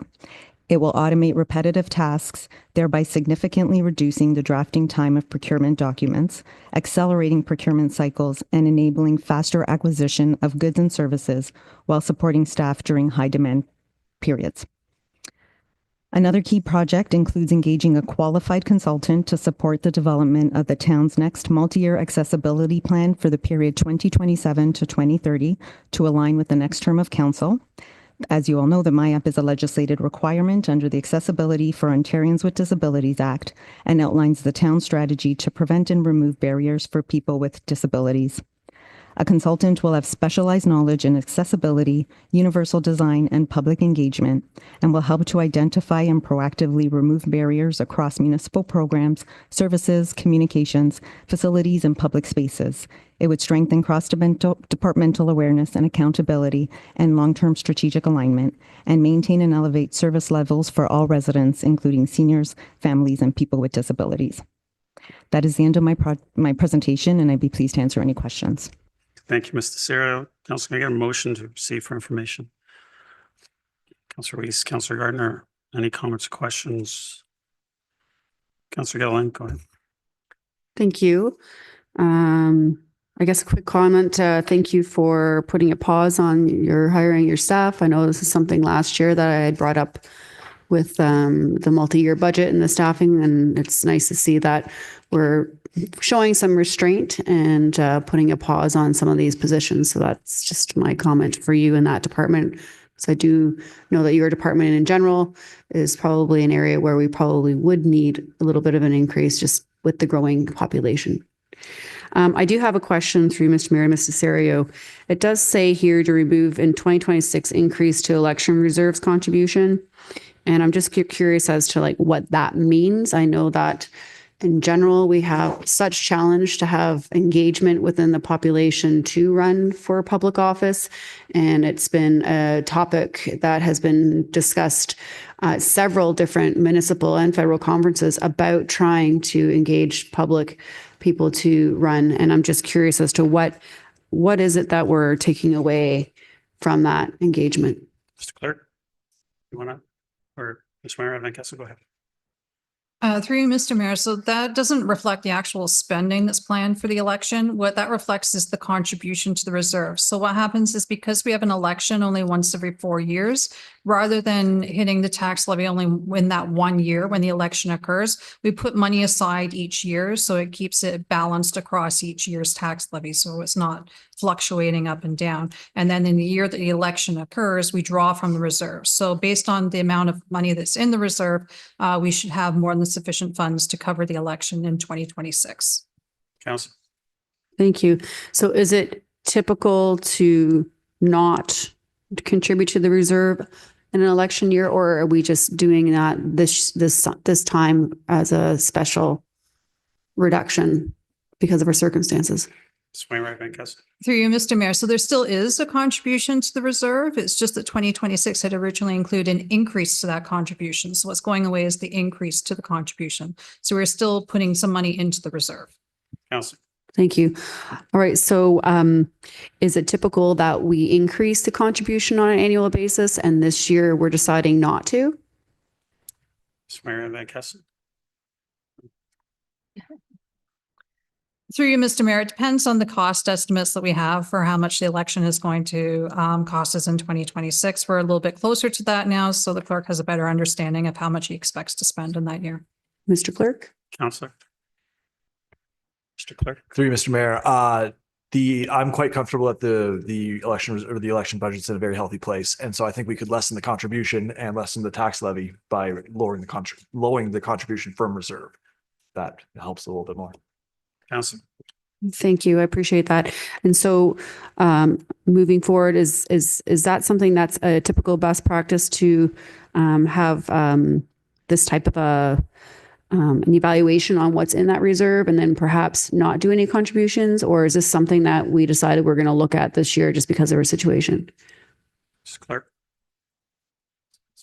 Ms. Wainwright Van Kessel. Through you, Mr. Mayor. So we would always do a contribution to the reserve because if we did not, then the funding in the reserve would not be sustainable. So the intent is we contribute on an annual basis over 4 years to have enough money in that reserve for that 4th year to be able to use. So if we didn't contribute to it going forward, then we wouldn't have the money set aside to pay for that election at the end of the 4-year period. Council. Thank you. So we always do give it, but for this specific year, we took a look and decided we have sufficient funds. So for this 2026 budget, we're not going to contribute the increase because we feel that there's enough there. And that's the message that I'm getting, correct? Ms. Wainwright Van Kessel. I'm seeing nodding yes. Yes. Councillor. Just want to be clear. Thank you. Councillor Kemp. Thank you, Mr. Mayor. Through to Mr. Serio. Each year, our insurance premiums, go up noticeably, and litigation hasn't trended down in any particular year. So, can you tell me which line item contains our insurance premiums, and what would that be? I'm not sure. I'm assuming it's under corporate division, but if it's not, then I'll ask another director. Sarah. Through you, Mr. Mayor, it would be under legal services. As to what line item, I wouldn't be able to tell you. I can get that for you.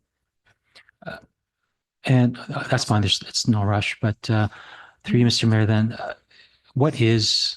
Do you know approximately how much that premium is, or at least what can we expect as an increase for 26? Sarah. That's something you'd have You're probably not even allowed to say that, but what would be the increase for next year? So there could potentially be an increase. However, there's also York Region is looking to do an insurance pool, which I'm intending to bring a report to council next week. So we can have that discussion further at that time. Okay. Yeah. Councilor. And yes, my last question was regarding we only have 1 or 2 speed cameras, and I know that the elimination of speed cameras in November 15th. We didn't. The town didn't. The region did. So that's not impacting our budget. Okay, I thought because other municipalities had impacting the regional budget, but it's not impacting our budget. Okay, it's fine. Councilor Reese. Thank you. On 9.9, the operating financial summary, you've got a rather tidy sum in there about non-tax revenues. And I'm not sure the overview explains it. And if that's the explanation of it in the overview about offset by savings of telephone services, I'm fine with that. I just want to have that verified through you to public. Sarah. Through you, Mr. Mayor. I can verify it. Yes, that is what it is. That's what it is. Yeah. That paragraph ahead. Okay, thank you. That's all I wanted to know. And on 925, there's this Excellence Canada plan for Platinum. Do we have any costs associated with with that? Is it a membership? Is it do we make an application? Is there a fee? It just doesn't seem anywhere. Maybe it's tucked in. So through you to Mr. Sarah. Sarah? Through you, Mr. Mayor, yes, there is a membership fee associated with it. We don't have a specific operating budget for it. I can find out where we take it from. There is Okay. somewhere where we take it from. Counselor? Thanks. I just don't know the number and I was interested in what the number was. Nothing more. Counselor Thompson? Thank you. Through you to Mr. Serio. Mr. Serio, one of the capital projects is the co-pilot procurement. But when I look at the binder, procurement services falls under finance. And so I'm just curious why this capital project falls within your department. Sarah? Through you, Mr. Mayor, my department includes the project management office / business transformations. This would be considered a business transformation project, in my opinion. And we're also using procurement for now as the sample. It would be great to extend this project if the procurement project is successful to other areas of the division, the organization. Perfect. Thank you. And going back again to the objectives and key results. So thank you for providing a few metrics with regards to it and also noticing that a couple are completed. I had made this note for financial services, but I think it would be great to have some metrics or some goals assigned with procurement. I know that we often talk about the length of time that it sometimes takes to put together the tender and actually go out and get bids. And I think that especially if we adopt the co-pilot and it talks about the fact that it should be able to speed up the results, then we should put some metrics around it. We should be able to evaluate how it's doing it, because I think in some cases, as we've seen over the years, our ability to get out to market sooner may save us money because there are some inflationary costs to take into effect. So, certainly I'd love to see something along those lines. My second question through you, Mr. Mayor, to Mr. Serio is we talk about one of the strategic objectives is our people plan. And so I don't know whether it's through you or to actually Mr. Nadarozny. In terms of employee engagement, how often do we go out to our employees and do a survey? And when's the next one scheduled? Mr. Sarah? Through you, Mr. Mayor, lately we've been going out almost every 4 to 5 years. However, we're looking to shorten that. The last survey we did, I think either last year or the year before, and we're looking to do a touchdown survey next year. And then we are going to include capital projects in the 10-year capital plan for engagement surveys, possibly every 2 years. Counselor? And again, just in terms of, identifying key metrics in terms of, retention rates, turnover rates, because we talk about investing in our people. And I think very much that's something that we should be able to measure. That's it. Thank you. Thank you. Counselor Gardner? Thank you, Mr. Mayor. On page 494, we're talking about the series of speaker events. I noticed that an important one, the anti-Semitism workshop, isn't listed, but it was included in that.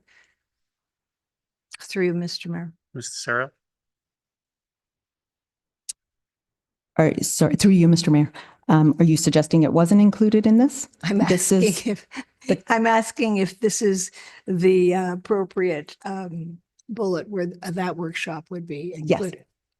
Thank you. And also the fishing workshop, would that be? IT is not in, through you, Mr. Mayor, IT is no longer in corporate services. So that would be more of a question for finance. Yeah, we're getting to that. Oh, that's thank you, Mr. Mayor, through you. Well, actually, I'm glad it's yours because I have to say that I found that the workshop, I'm not very experienced, but I found that the workshop, although it was interesting to me, when I spoke to my son, he kind of laughed at me and said, oh, all that's online. Everybody knows that. So I do not think that was a good spend of money. It's a comment for future workshops. We need to make sure, through you, Mr. Mayor, I think we need to make sure that if we're doing something, it's not, it also happened with another consultant. The information, if the information is so readily available online, then our own staff should be presenting. We shouldn't be hiring consultants to present. I can see that Ms. Winter Kessel wants to say something. I'll allow it even though it's finance. Go ahead. Through you, Mr. Mayor, yeah, jumping the queue a little bit here with finance. Cybersecurity is extremely important for the town. There are many municipalities that have been hit with breaches, and the best line of defense is making sure that the training gets out there in front of all the staff.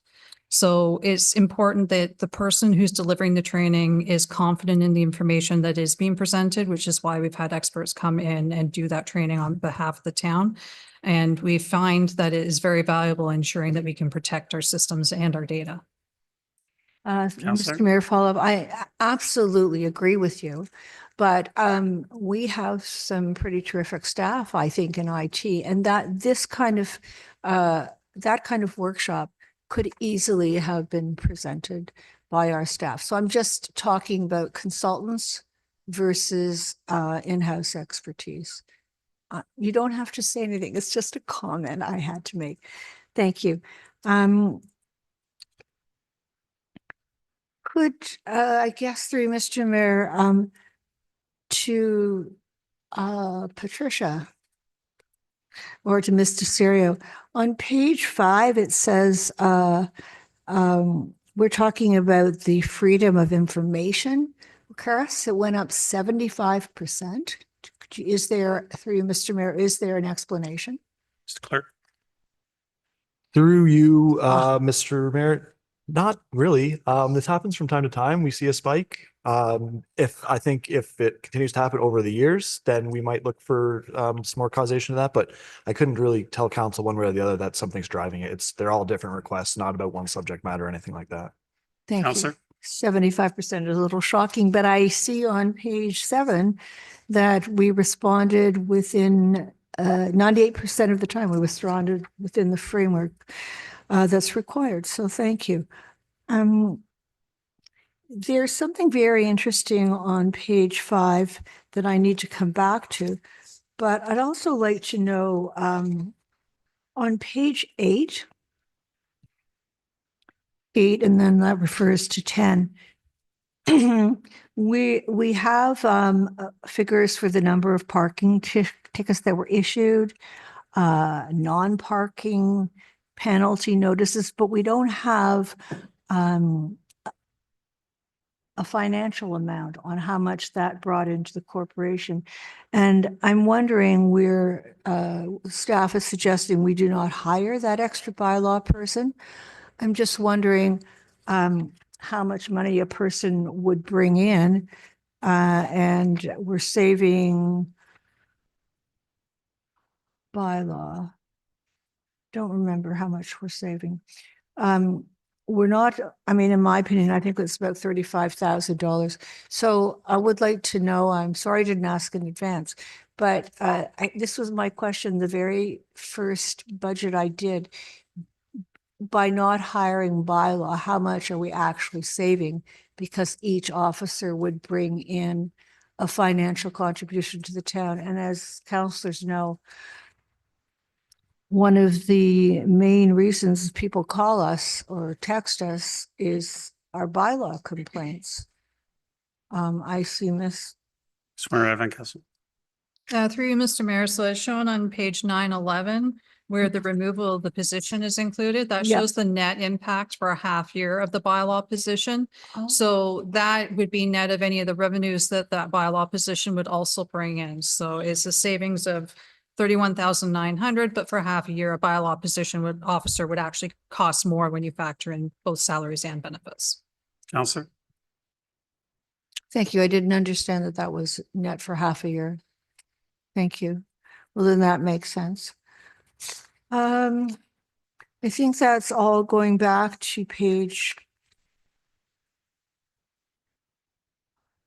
3. I'd like to speak to the Project Management Office, PMO, and Business Transformation. I found it very interesting, the description of what this office does. And I wanted to have more information on the concrete examples, although one of them is in our budget binder, and also the use of AI. And I believe that this office is of great benefit to the community. I would like to thank the staff for their work, their knowledge,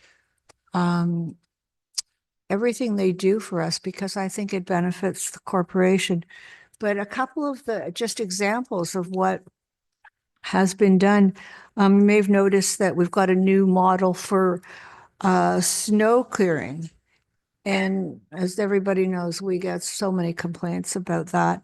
And this new model was actually partnered with York University Engineering. Councillor Gardner, this is going to be the last question because you're past the limit. Swear, Councillor.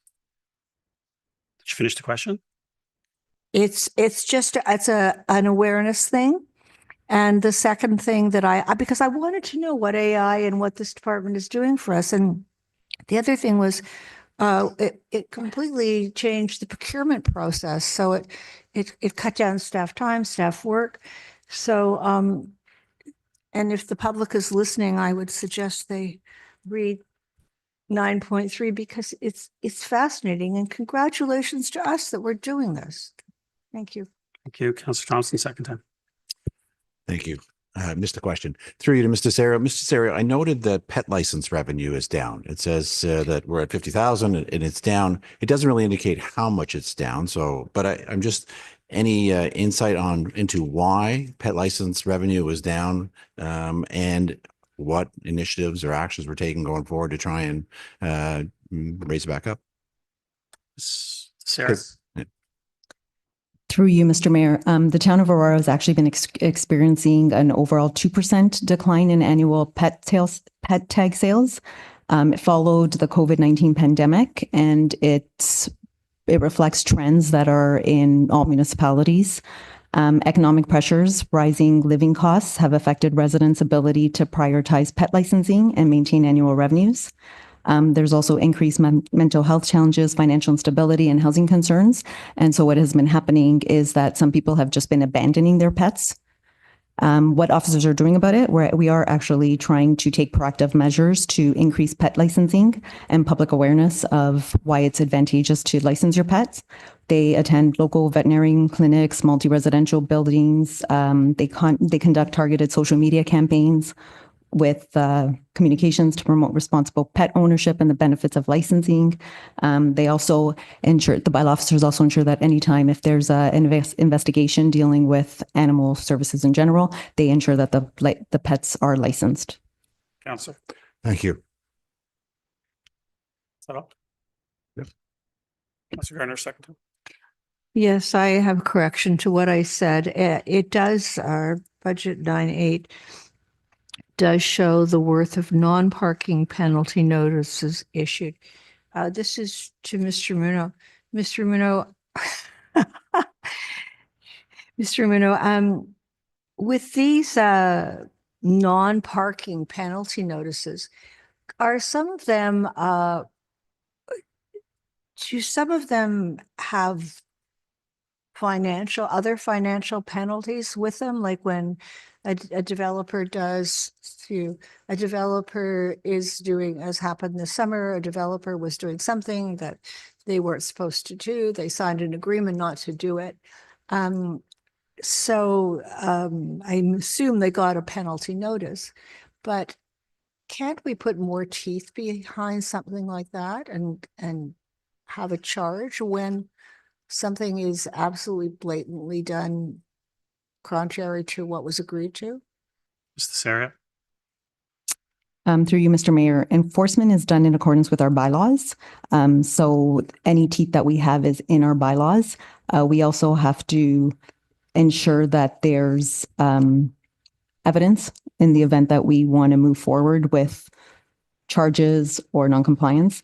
But I can speak to the manager of bylaw services and we can come up with some ideas in order to enforce this type of action. It's like you through, Mr. Mayor. Well, and this is two categories because, yes, our manager of bylaw services would be a great person to ask, but also the other, we do have a building bylaws section. So bylaws are under two enforcement mechanisms. So maybe you could speak with Mr. Deane as well.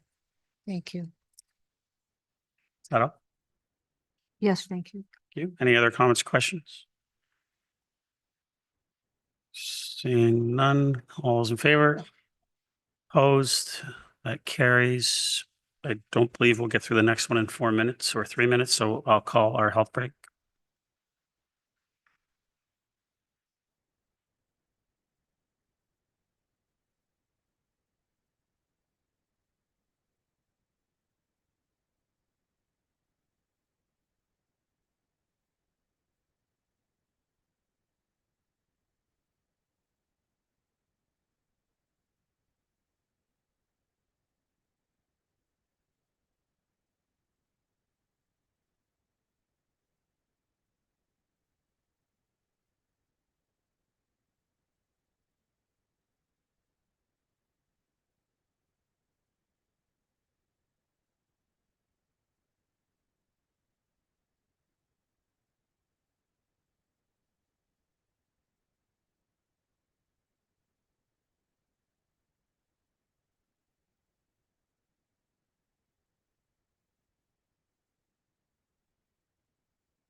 They're blaming GFL, saying that's all they want. The council, we're back. 6.2.4. This is binder tab 10. Ms. Wainwright Van Kessel. Go ahead. Okay, just waiting for the presentation to come up. There we go. Good evening, Council. I'm pleased to present the finance budget for 2026. So getting started with some of our accomplishments. Yet again, we did receive the GFOA Distinguished Budget Presentation Award for the 2025 to 2026 budget. We also completed our 2024 financial statements with a clean audit. We have also made numerous updates to the development charge bylaw that reflect the various Development Charge Act changes that have come to us from the provincial government. And we've also maintained a strong and effective cybersecurity, including the rollout of multi-factor authentication in this past year. We also adapted the procurement policy in response to tariffs, and we were one of the first municipalities to do that earlier this year. Our objectives for 2026 include further enhancing of the grant management framework now that we have a full-time person working towards grant management, continued alignment of the development charge and community benefit charge bylaws, and we're including a project for that in the 2026 budget. We are also working on the development of the next technology strategic plan, and we just had our kickoff meeting earlier today. And we've got continued focus on strong cybersecurity, protecting the town's technology and information assets, and continued implementation of the automated water metering technology, which has been long delayed, but we are making much progress, and we're looking forward to the second antenna actually going up within the next month. The following provides a high-level overview of the budget for finance. As you can see, much of the finance budget is paid for through the tax levy. Looking at the changes to the budget outlook, there are only a few changes that happened within finance, most of that relating to salaries and the reserve / grant funding associated with some of our staffing costs. We do have some changes to our tax and water administration revenues to true those up to more actual levels. Some of them have gone up, some of them have gone down. The net benefit is increased revenue. We did find some savings in our IT contracts and consulting services, but we did have a bit of an increase relating to our audit services. So this is audits for the 2025 fiscal year and moving forward. A bit of contract savings on our cell phone, which you've seen across the board, and then other minor adjustments that equate to about 5.8 thousand.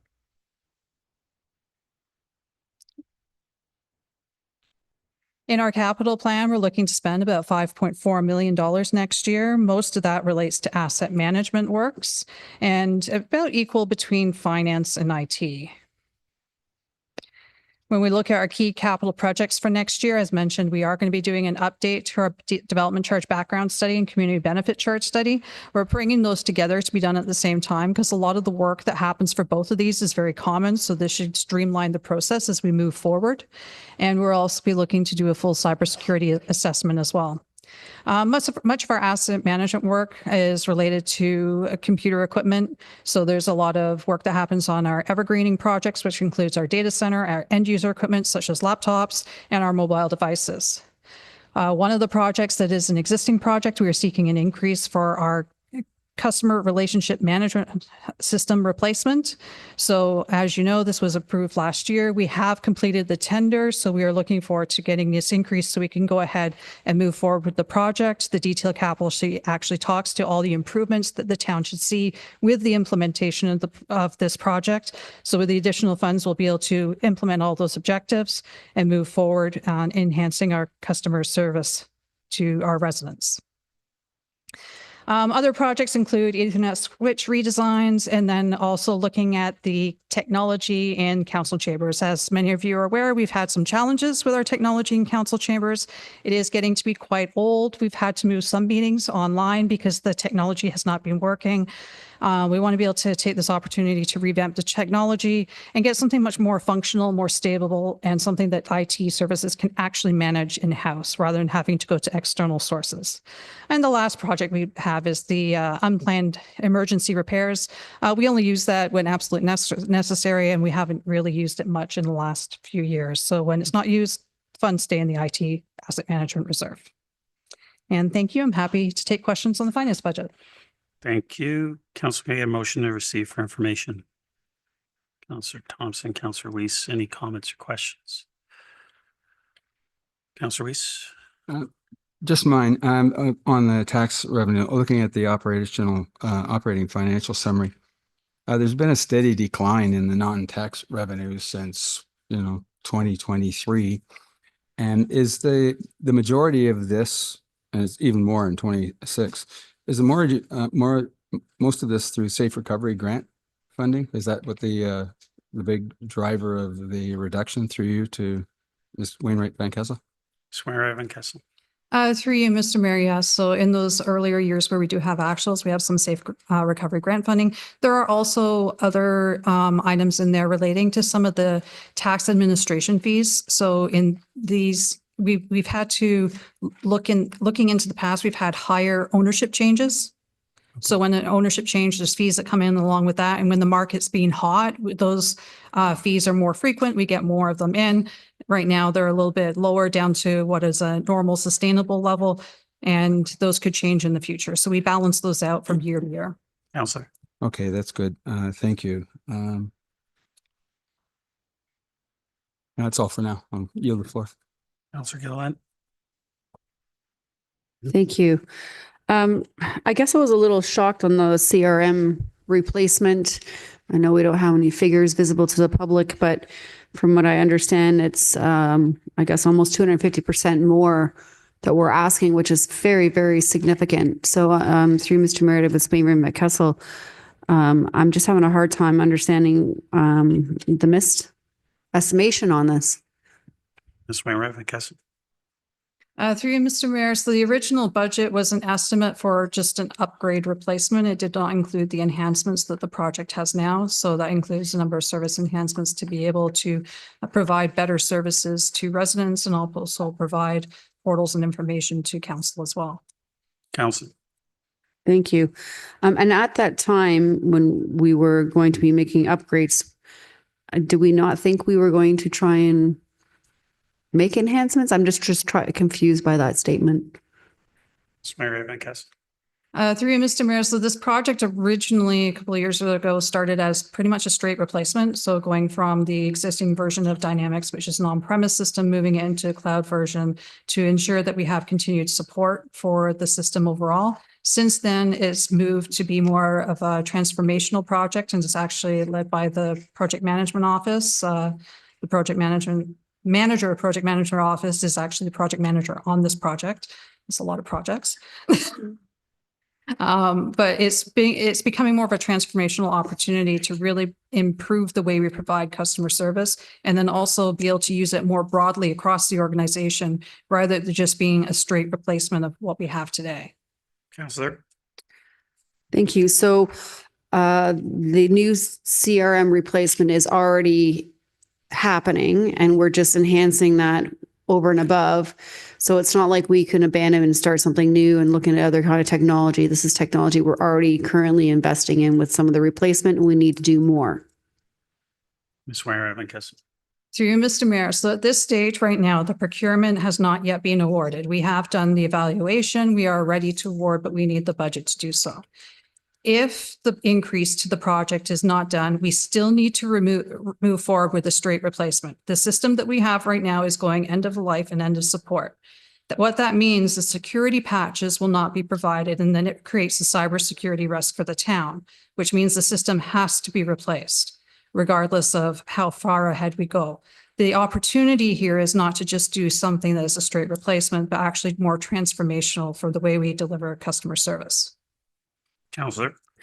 Thank you. I guess I'm just shocked at the sticker price of this replacement. Have we looked at any new types of AI technology? I know that we had several different presentations at FCM about specifically this type of technology to target this kind of service for the town and for residents. And there are agencies that do work with municipalities to show how this can produce some efficiencies and could actually be cost saving. Is that something we've looked into? So Through you, Mr. Mayor, there is an AI component within this project that will help us provide better customer service. It will help us provide better answers to the community as well. So it is considered as part of this. The project, what it does is it replaces existing Microsoft Dynamics with the latest version. Plus it looks into bringing power apps within there, and then also AI tools, including Microsoft Copilot. Councillor. Thank you. So from what I'm understanding, we're focusing on Microsoft products only, and we're not going beyond that. Is that from what you're telling me here? From what I'm reading in the report, I thought this is a complete replacement. So just excuse me if I'm like misunderstanding, because it sounds like a complete replacement, or are we only using Microsoft? Ms. Wainwright, thank you. Through you, Mr. Mayor, it's an upgrade and enhancement. So the upgrade is upgrading Microsoft Dynamics to the latest version and then enhancing with the additional power apps and AI tools. Councillor. Interesting. Thank you. And I just want some clarity with your budget. Does it say that you are including new staff member? I just was a little confused on your budget item there. Just trying to find that page. Ms. Wainwright, thank you. Through you, Mr. Mayor, so I believe you were referring to. So there's no new permanent staff within finance. We didn't have a new position this year, which was the grant management position. What we are looking at doing is having a bit of a project within procurement to improve some of our processes relating to some of the administrative tasks. So right now, one of the administrative tasks for vendor registrations takes a lot of time, and we're looking to take that out of the departments and the administrative hands and actually put that out to vendors. But to do that, we needed to create a little bit of capacity. So we're hiring a student to help create some of that capacity within the procurement team to be able to then create the tools to be able to do the training and training documents and videos and support to get our vendors actually interacting with our financial system to be able to maintain their vendor records.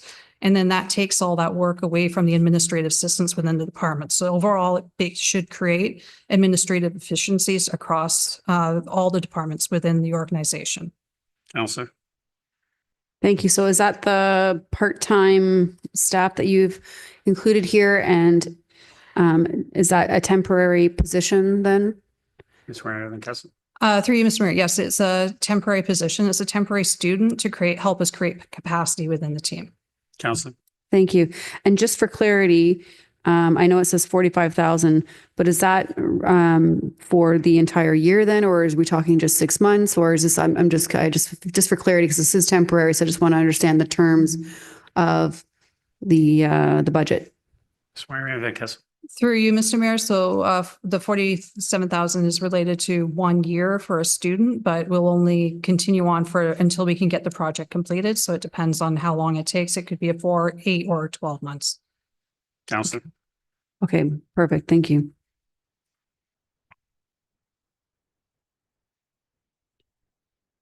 That's it. Councillor Thompson. Thank you. With respect to a few capital projects, I share the concerns that Councillor Gillen raised about the CRM replacement and just wrapping my head around the increase that goes with it. But along those same lines, the capital project for the replacement of the AV here in the chambers. I'm really trying to wrap my head around the price tag that you've associated with that and trying to understand it better. I look around and try and think about it. I know in the old days we used to, put a yellow light beside things to get further reports, but I really am struggling, and I'm happy to take it offline with you and have more of a conversation to understand the scope of the work that's involved with the price tag associated with it. But that one's a challenge for me at this point in time. My final one comment is the end user equipment replacement. If I look at the explanation, it talks about it's really allocated to replace the existing IT and computers and tablets for all staff. So I'm just wondering why Ms. McDougall has the replacement of iPads in her capital budget, and it's not covered under this one, which speaks to the replacement of computers and tablets for all staff. Ms. Mayor Kessel. Through you, Mr. Mayor. So through the budget process, it did end up in a separate line. Our plan was after the budget, if the both projects get adopted, we would just merge them together and move them in together under one project. But yes, they did end up in two separate areas. Counselor. Kind of makes sense if we're going to say that this is the bucket for the annual replacement of all IT equipment, including computers and tablets, for it to fall in one bucket rather than spread across different departments. Thank you. That's it. Those are my comments. Okay. Any other comments or questions? Call a vote. All those in favor? Opposed? That carries. Operational Services Binder, tab 11. Ms. Steenkamp, welcome.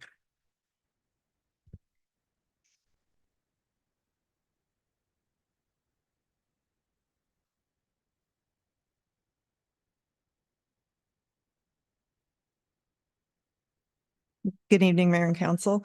Tonight, I have the opportunity to present the 2026 operational and capital budget for operational services. Our goal in operational services is to provide excellent customer service and continuous uninterrupted delivery of service. And this is provided through 5 organizational divisions: fleet, parks, roads, water, wastewater, and waste collection divisions.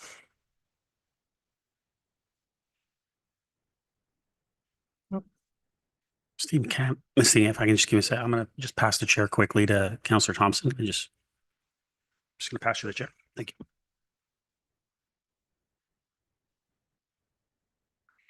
On this slide, we talk about our 2025 accomplishments. Once again, it was a very busy year in operations. We were busy delivering services, maintaining assets, and completing projects. This is just a highlight of the 2025 accomplishments as we strive to ensure the community has access to high-quality natural and urban environments. Fleet has grown to support our growth in linear roads and parkland while improving our maintenance garage with additional vehicle hoists, ensuring staff are safe when maintaining vehicles and to support a decrease of downtime. New park assets like the John Abel Park garden plots have provided great community benefit, while 3 artificial turfs illustrate what can be accomplished through strong community partnerships. We also continue to provide an enhanced service level for windrow clearing through completion of a second year of a pilot.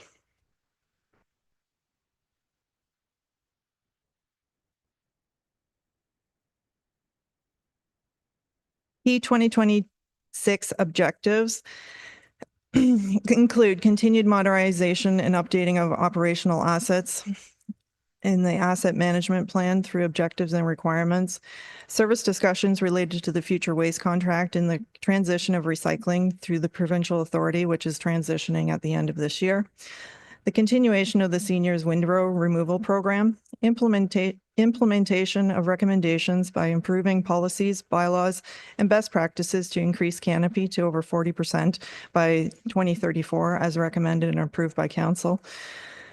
Ongoing condition assessments of sanitary infrastructure related to structural and inflow and infiltration deficiencies, and to mitigate the outstanding backlog of failing concrete, street light poles, infrastructure identified through low condition rating assessments.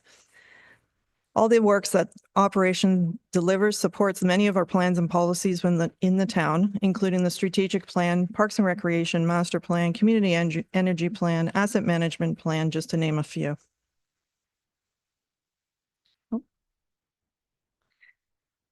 Budget change summary. This slide illustrates the overall budget for operations with a gross number, including water and wastewater. You will, did I skip a page? Or I did something here. Sorry. You'll also notice that there's a $389,000 decrease in the tax levy, which can be attributed to the move to producer responsibility for recyclables and savings due to carbon tax removal earlier this year. These savings, however, are partially offset by pressures illustrated on the following slide.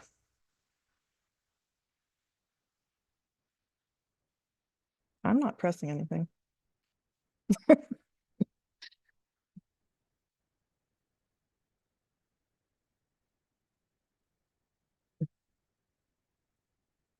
Okay, I think we're back on track here. Changes to the budget outlook. There are a number of changes to the budget outlook from 2025 to 2026. Most of the increases can be attributed to contractual obligations for services and supplies. As mentioned by Ms. Wainwright Van Kessel's budget presentation last week regarding the waste adjustment to producer responsibility, the original estimate was made when information about the transition was not complete. After the budget year last year, we received additional information from the experiences of those who had transitioned earlier in the past previous 2 years. And also we are seeing increased costs to the waste collection to maintain the services that remain. This reduced forecast in 2026 is offset by a reduction to the contribution of asset management reserves, which is reflected in the corporate items budget, which will be presented further this evening. Fleet services is also impacted by increases for vehicle parts and supplies due to contract increases, adjustments for additional fleet vehicles due to growth, impacts from tariffs. Fleet is also seeing an offset through savings due to removal of the carbon consumer tax and an increase in sales on disposal of fleet vehicles and equipment. Additionally, revenue is increasing by approximately $50,000 for sports fields and can be attributed specifically to the new artificial turfs that have come online in 2025. Traffic calming features and contract costs to support road closures for events.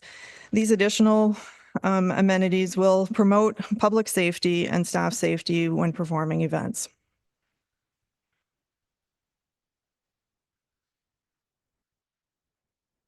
The proposed budget rates are unchanged, largely for water, wastewater, and storm, and this is illustrated on this slide.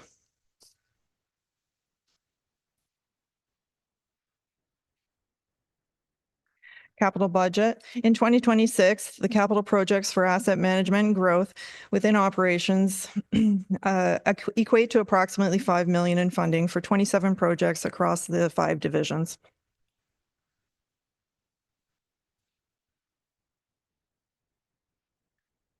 And just to highlight a few of our key capital projects, we have replacement of a multi-use path surfacing on Wellington, and this provides safe connectivity for residents. We also have fleet vehicles to support existing service levels related to turf maintenance, forestry, and winter operations. These are largely in part to deliver our existing service levels and also for some growth within all those areas. And we have enhancement to parkland through playgrounds and park upgrades. Specifically, I want to point out the upgrade and enhancement to Fleury Park. This is a large community park. We're looking forward to seeing the new amenities going in, including the picnic shelter, pickleball courts, court replacement, and a splash pad as well.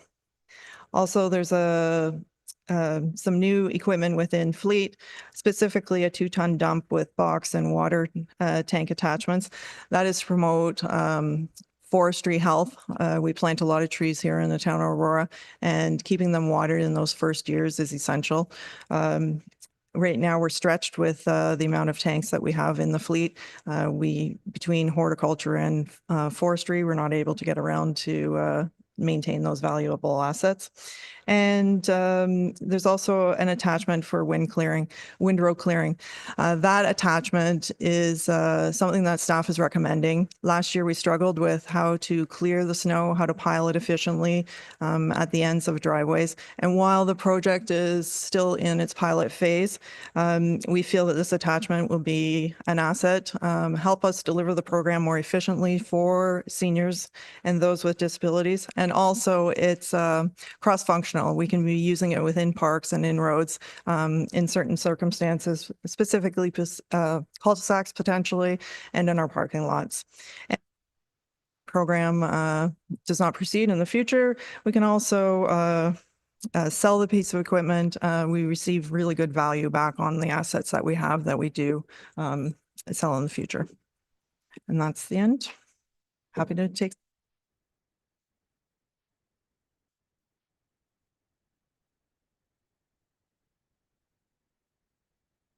Mr. Chair, back to the mayor. Thank you, Councillor. You have a motion to receive information. Councillor Thompson, Councillor Kim, comments, questions, Councillor Gardner, go ahead. Find your tab 11. Thank you. Through Mr. Mayor, when you were talking about under the recycling change, you said the services that remain. What would those be? Steenkamp. Through you, Mr. Mayor, those would be the collection of yard waste, your green bins, and your solid waste. Thank you. Councillor. And the new recycling system, that was mandated by the province. And did we have any input into the bins? Ms. Steenkamp. Through you, Mr. Mayor, no, we have not. This is totally driven by the province and the producers. And as I've explained before, producers are the big industry that produce the manufacturing packaging. So the bins that we are receiving here in Aurora are a result of a public tender and the expression of interest through that tender. So it was providing the most value. And that is what the producers have chosen as the venue or the way to deliver the service. Councillor. A follow-up through Mr. Mayor. So it was a public tender. We didn't have anything to do with that. Yeah, it was by the producers. So my question is, and I don't know if anybody else on council has received this, but in my ward, there is at least one development that is so, it's row townhouses. It's so tightly packed, so close to the road. There's no way that they can do anything with this bin. I mean, they're not, I'm sure I wouldn't expect them to take it up some stairs or take it through their house or, so what is your advice? Because I have some upset residents through Mr. Mayor. So I'll just add to that, Councillor, too. I'm myself and the other 5 mayors of the Northern 6 are meeting with executives from GFL in the coming days. Hopefully, we're trying to set that meeting up to have a discussion with them, see if we can come to a solution and provide some options for the residents in our communities. Because we're all feeling it, we're all hearing it, that it shouldn't be a one-size-fits-all approach, and we need to have options. So we're hopeful that we come out with some suggestions out of that meeting. And once I have that meeting, I will provide the information to council as well as to the public. So outcomes. I can tell the residents. You can tell the residents that the mayors of the Northern 6 are getting together with GFL executives to discuss possible options and hopeful that we will get some solutions to some of the concerns that we're hearing from our residents. And once that meeting does take place, I will make sure that I inform all of council. Thank you. And I do believe that one of the, not Northern 6, but one of the municipalities it has enabled the smaller. So I mean, we're getting a little off topic here, but I'll just because I'm sure everyone's hearing it. The southern 3 municipalities are dealing with Miller, and so they have a different contract. Hence why the different, yes. So Thank you. we're trying to come up with some solutions. Hopefully we can figure this out. Yeah, we used to deal with Miller. Thank you. You're welcome. Any other questions for binder tab 11? No, thank you. Thank you. Councillor Weiss? Yes, thanks. On page 1111, the budget change summary, you got a starting budget and then maintaining levels. You've got almost the same user fee revenues in there for Ball Diamond and soccer fields. I'm going to assume it's the same response that Ms. McDougall gave me about more use and higher fees and all the rest of it. But is it a problem that there's a double entry there, one for 60 and one for 74.5? Because it looks like it's increased user fee revenues for the same thing. So maybe it's through you. Through you, Mr. Mayor. So the one that's under the base changes is the increase on the rate itself that's being charged. And the one that's under maintaining services for growth is the expansion of the service. Oh, okay. Yes. Makes sense. Good. Thank you. And again, on 1111, let me see where it is.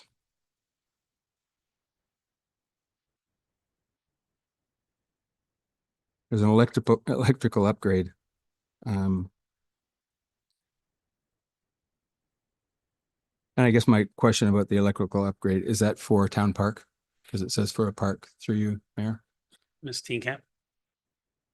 Through you, Mr. Mayor, no, that's not for Town Park. That's for a select number of parks that have been identified through ASA as not being up to standard. So we're just looking to get ourselves on track and get those parks electrical panels ESA approved, and so there's no safety for the users. Yeah, so the reason I brought it up is just simply because of the farmers market is having difficulties, as you know, with their power grid. So I was hoping that I would see it in here. The savings that we're getting from the producer responsibility, there's been a decision, I think, to put that into reserves. Is that true? It's going into a reserve of some kind through you, maybe to Mrs. Wainwright Van Kessel? Ms. Wainwright Van Kessel. Through you, Mr. Mayor, so when we originally established the budget at the beginning of the 3-year multi-year budget, the decision was that we would contribute those savings to asset management reserves. As we know, we do need to start contributing more funds to asset management, and this is a good way to do it. This was also confirmed with our report that went to council in September of last year as part of the asset management funding strategy to contribute these savings to asset management. Councillor. Okay, that's fine. It's fine for me now. Thank you. Okay, Councillor Kim. Thank you, Mr. Mayor. Through you to Ms. Steenkamp. I just have one question regarding the Wellington refurbishment of the multi-use path. Now, I recall a few years ago when the Bayview portion was refurbished, it was either 100% York Region funded or was a joint project where they may have funded it from one of their pedestrian cycling fund or something like that. So my question is, if that was true from my recollection that York Region did fund portion of it or part of it, why they're not able to fund a portion of the Wellington portion as well? Ms. Steenkamp. Through you, Mr. Mayor, I vaguely recall some of the circumstances around the Bayview, but I'll have to look back and get you exactly. I don't want to speak out of turn right now. Sure, that's fine. No rush. Is that all? Councillor Gillen. Thank you. I just wanted some clarity on the staffing. While you do say that you are removing a flex operator for 2026, you have on previous page 11.2 full-time staffing at 60,000. So I'm assuming it's half the year, so it's really 120. So is this position still going ahead and then the other position not? Steenkamp. Sorry, what page were you referring to? Councillor. It's page 11-2. Steenkamp.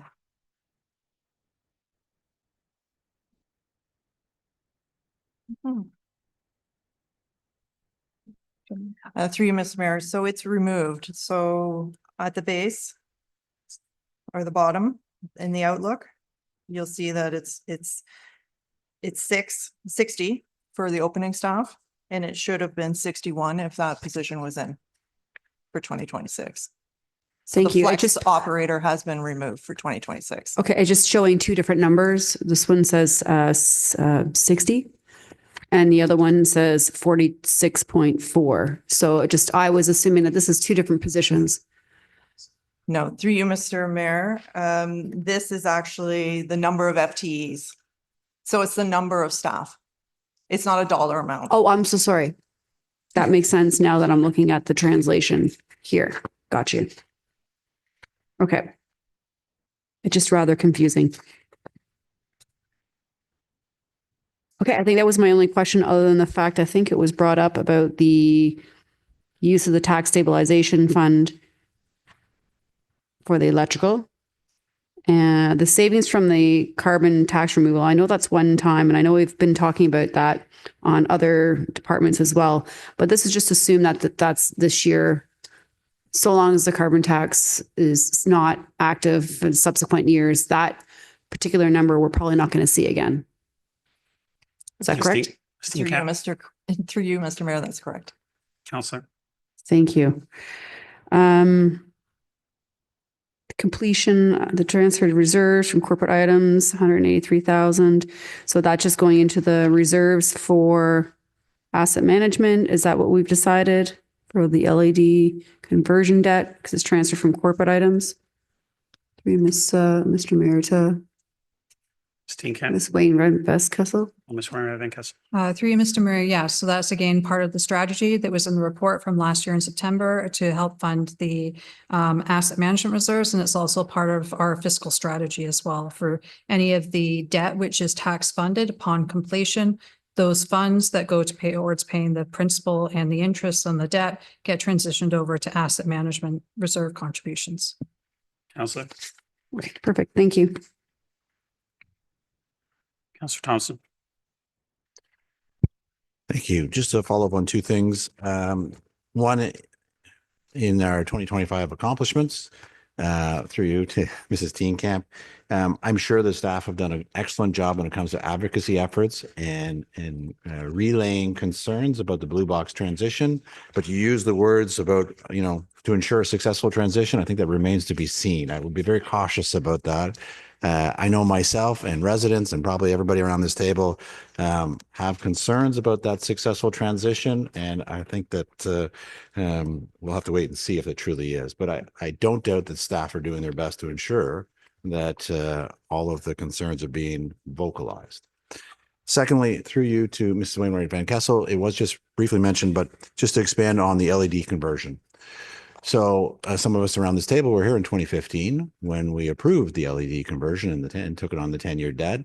And one of the promises at that time was cost savings. And so I'm curious, now that 10 years later that we've paid for it, will there be a postmortem, a report coming back to council that actually will talk about the fact that this project cost us X and we realized so much savings over those 10 years to offset this initiative? Because many times we get reports come to us that say, let's move forward in this direction because there will be cost savings that will help provide a return on that investment.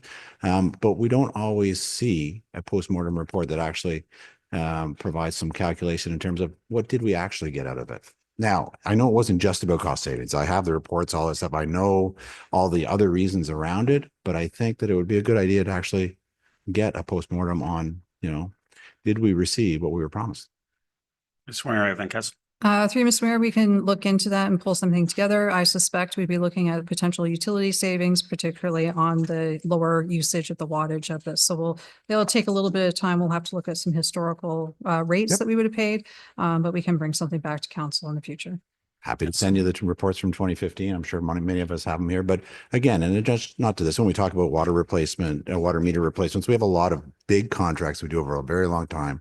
And one of the drivers is always cost savings. I think there always should be some sort of point in time where we come back to it and say, what did we really get out of it?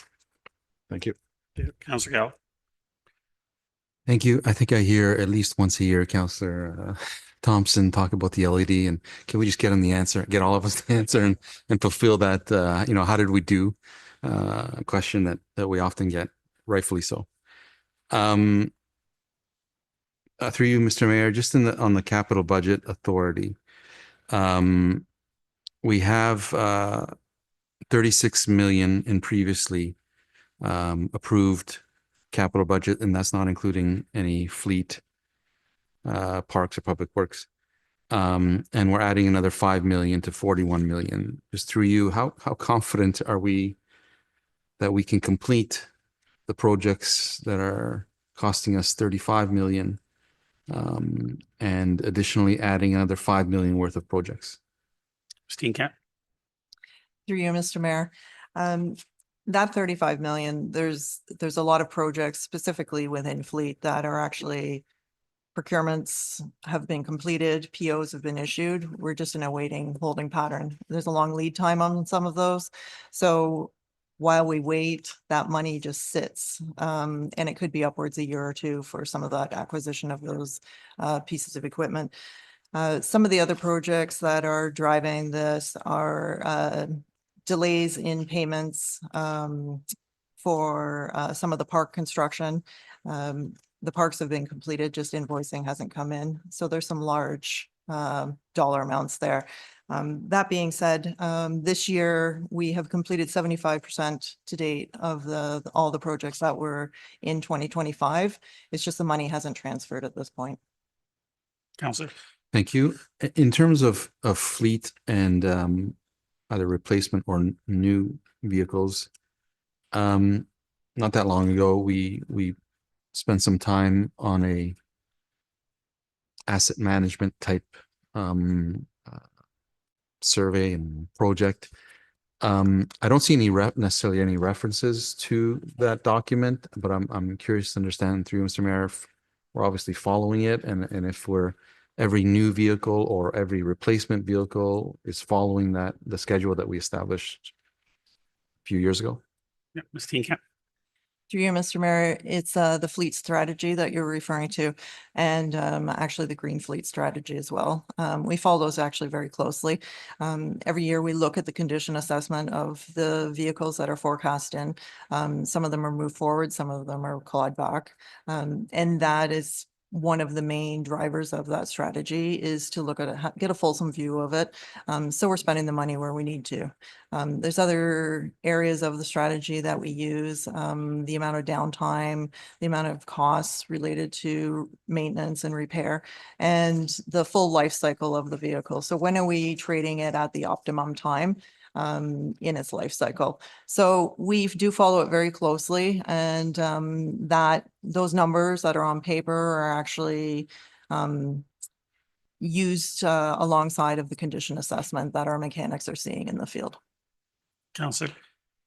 And through you, Mr. Mayor, how are we doing with that study in terms of it's a few years old now. I don't know, I don't recall whether or not we anticipated new purchases and if we're following that, or whether or not there's a need to update that strategy. And how are we doing with it in terms of, I'm sure there's some vehicles that in the strategy it says it requires replacement, but we look at it and we say, this is perfectly fine for another year or two. There's no need to do that. How are we doing in terms of that? Steenkamp. So just to clarify, you'd like to know how we're measuring against the strategy? Mm-hmm. So currently, I think we're superseding what the strategy is recommended. We're actually a little bit lean on it. We are not trading things as frequently as even the strategy is recommending. We have a good fleet manager. He's very competent. Our fleet mechanics are fabulous, and we're able to keep some of those pieces of equipment in the fleet for a longer period of time because of our upkeep on those vehicles. So I would say from a whole, we're able to balance the deficit that we were in significantly in fleet. I mean, the reserves have taking a long time to catch up. And by doing that, we're able to balance it out in the long term. So I'm fairly confident that we're meeting the objectives that were in that study. Counselor.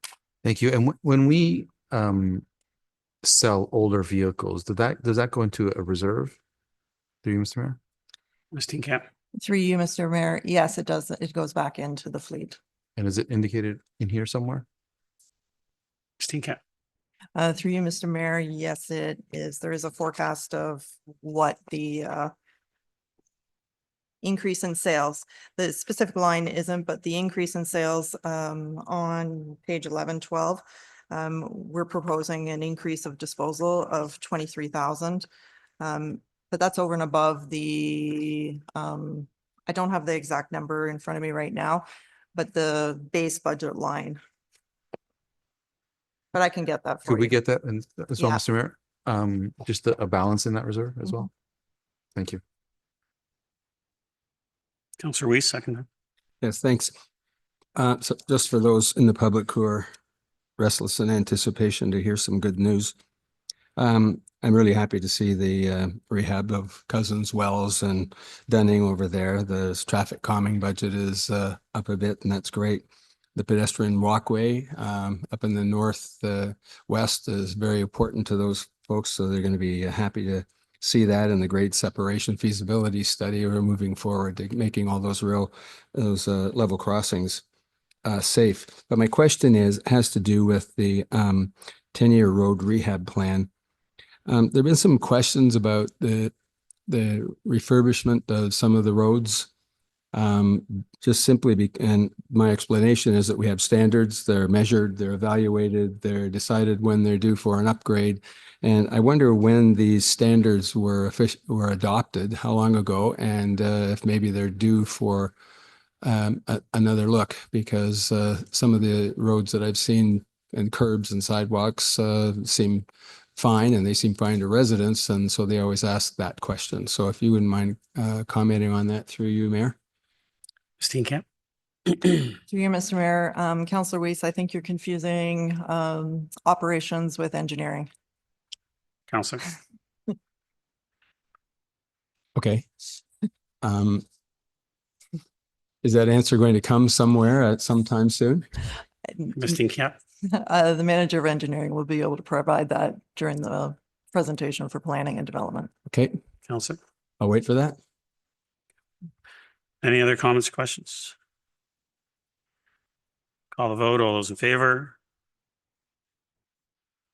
Opposed? That carries. Planning and Development Services, binder tab 12, Mr. Bruno.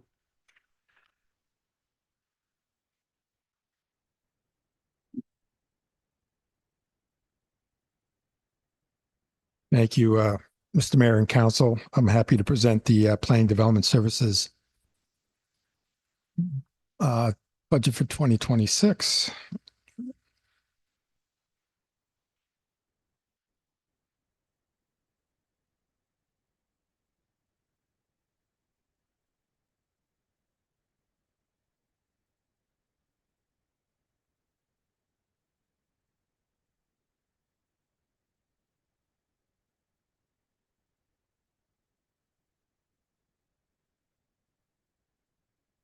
So while we get the slide deck up and running, so Planning Development Services is comprised of, okay, let me see. There we go. Comprised of 5 divisions. Is that the first slide? No, sorry. Okay, we need a new clicker. 5 divisions: development planning, policy and heritage, economic development, engineering and capital delivery, and economic development. And we're responsible for managing growth, land use, and infrastructure planning, as well as administering the Ontario Building Code with issuing permits and doing the inspections for new homes and renos. So for 2025, I'll just go through a few of the accomplishments that I've identified in the summary list. I mean, first one is we're the first municipality in New York Region to have begun the comprehensive development of a community planning permit system, and we presented the draft study to our public meeting just last week. So we're well on our way to bring that to council's consideration and hopefully approval early in 2026. This past year, council also adopted a heritage grant program. It's a tool to assist owners with the preservation of their designated properties in town. We've rehabbed over 5 kilometers of road infrastructure throughout the town. We've also assumed over 11 kilometers of new roads, sewers, and water mains that are in recently approved plans of subdivisions throughout town. And as well in 2025, through various reports on development applications to council, council approved 1,700 new residential units in town. Next slide. I'll just go through quickly some of our key objectives for 2026. We did report on a work plan update to council a couple months ago that we're planning on implementing a centralized planning data system, which will provide more transparency and automated tracking of development applications that'll be accessible to all staff, council and the general public. And we're working closely. Our manager of development planning is working closely with IT, and we should have that completed in 2026, and we'll have updates to report to council on that as we move forward. We'll continue with the implementation of our asset management plan and our 10-year road rehab program as well. One of the key capital projects is the Machel sanitary sewer upgrade that will happen next year, as well as we'll continue to continue work on our new comprehensive zoning bylaw update. We started that this past year, and we'll continue to move forward in 2026 and hopefully 2027 with a final update for council's consideration. Next slide is our budget change summary. Obviously, we've got there's a bit of an increase in expenditures this year over last year, really related to just salary increases, COLA, and step increases. But at the same time, we saw an increase in planning revenues. The net result is a net budget change of only $60,000 between 25 and 26. So just changes to the between the 25 outlook and 26. Staff complement hasn't changed over the past few years within planning development services. We're at 44 full-time staff complement. But again, the real change here is about just over $75,000 increase, and some of this has to do with increase in salaries and benefits.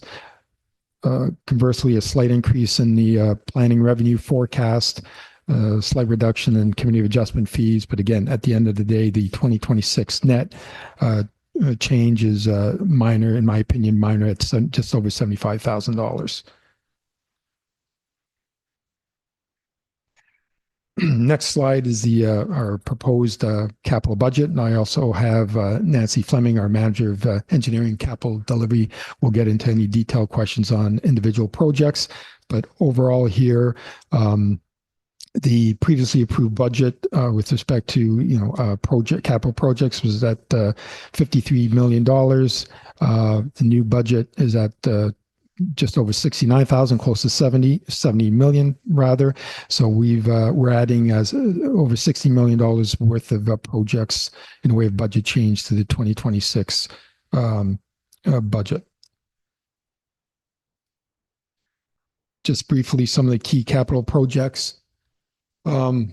Majority of them are obviously related to asset management, engineering design standard update. I know there was a question there from, I believe, Councillor Reese. I can have Nancy provide some further details on when that was originally approved.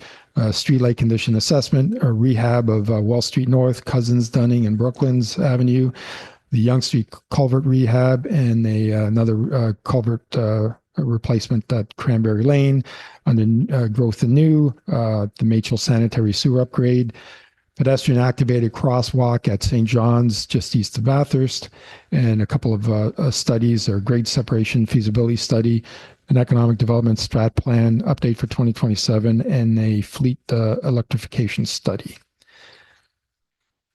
And that is it for planning development services, but we'll obviously happy to answer any questions. Thank you, Mr. Romano. Can I get a motion to receive information? Councillor Weiss, Councillor Gardner, any comments or questions? Councillor Weiss. Ask that question, if I may. Ms. Fleming, if you wouldn't mind coming up. Just like to hear a little bit about the measurement evaluation and the selection process for road rehabs. I apologize for putting you on the spot, Ms. Steenkamp. Nancy, welcome. Through you, Mr. Mayor, Councillor Weiss. We have a very extensive asset management program. So about a year ago, Council approved a position for a program manager asset management. Since then, we've formed an asset management team, planning team within engineering and capital delivery.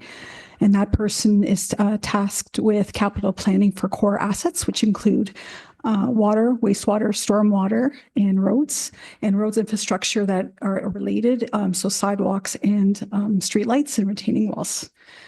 So in regards to roads, we, first and foremost, we do condition assessment programs. So that was one thing that's been enhanced in the past year to 2 years.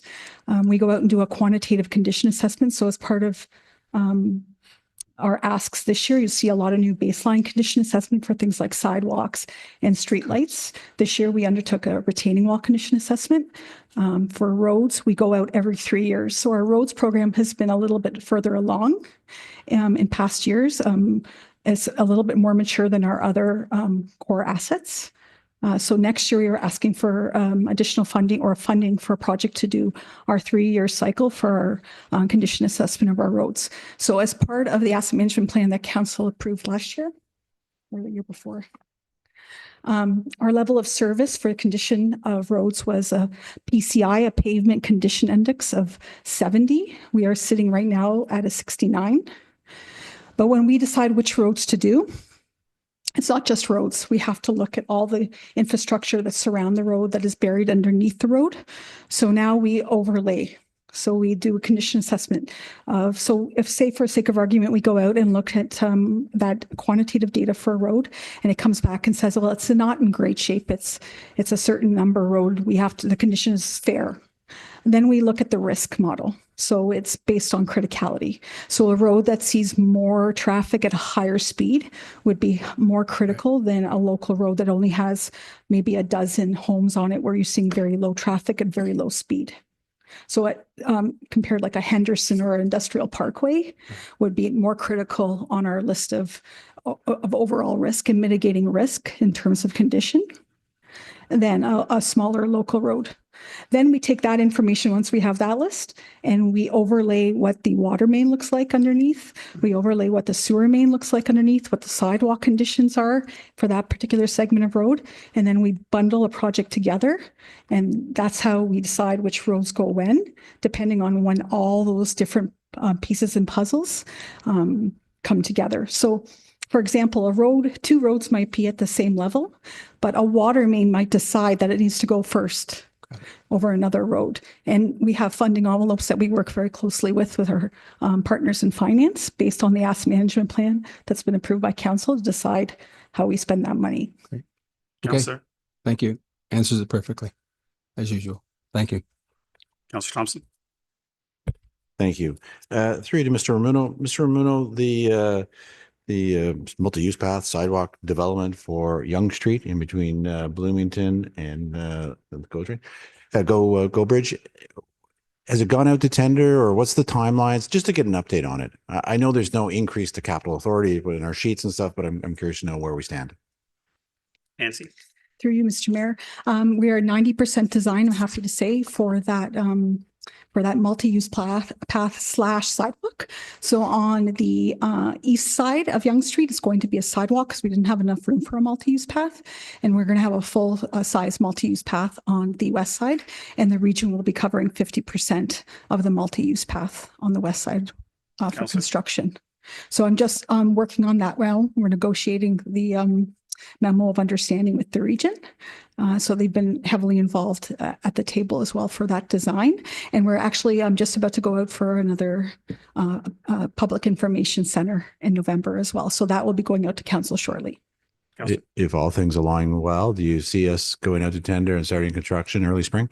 I've tasked my team with getting that out before Christmas. So fingers crossed, we are pushing towards that. The community's been very excited about that. And I know a lot of people walk right now on the right of way. So this will provide a really safe option to connect our southern part of our community. Great. And then just sort of to add to that. So in this section, there is a 2026 capital map. And when I look at the map, this one in particular isn't listed on the map, but I'm assuming that that map itself is really only identifying those that are new capital projects for 2026 requiring further budget authority.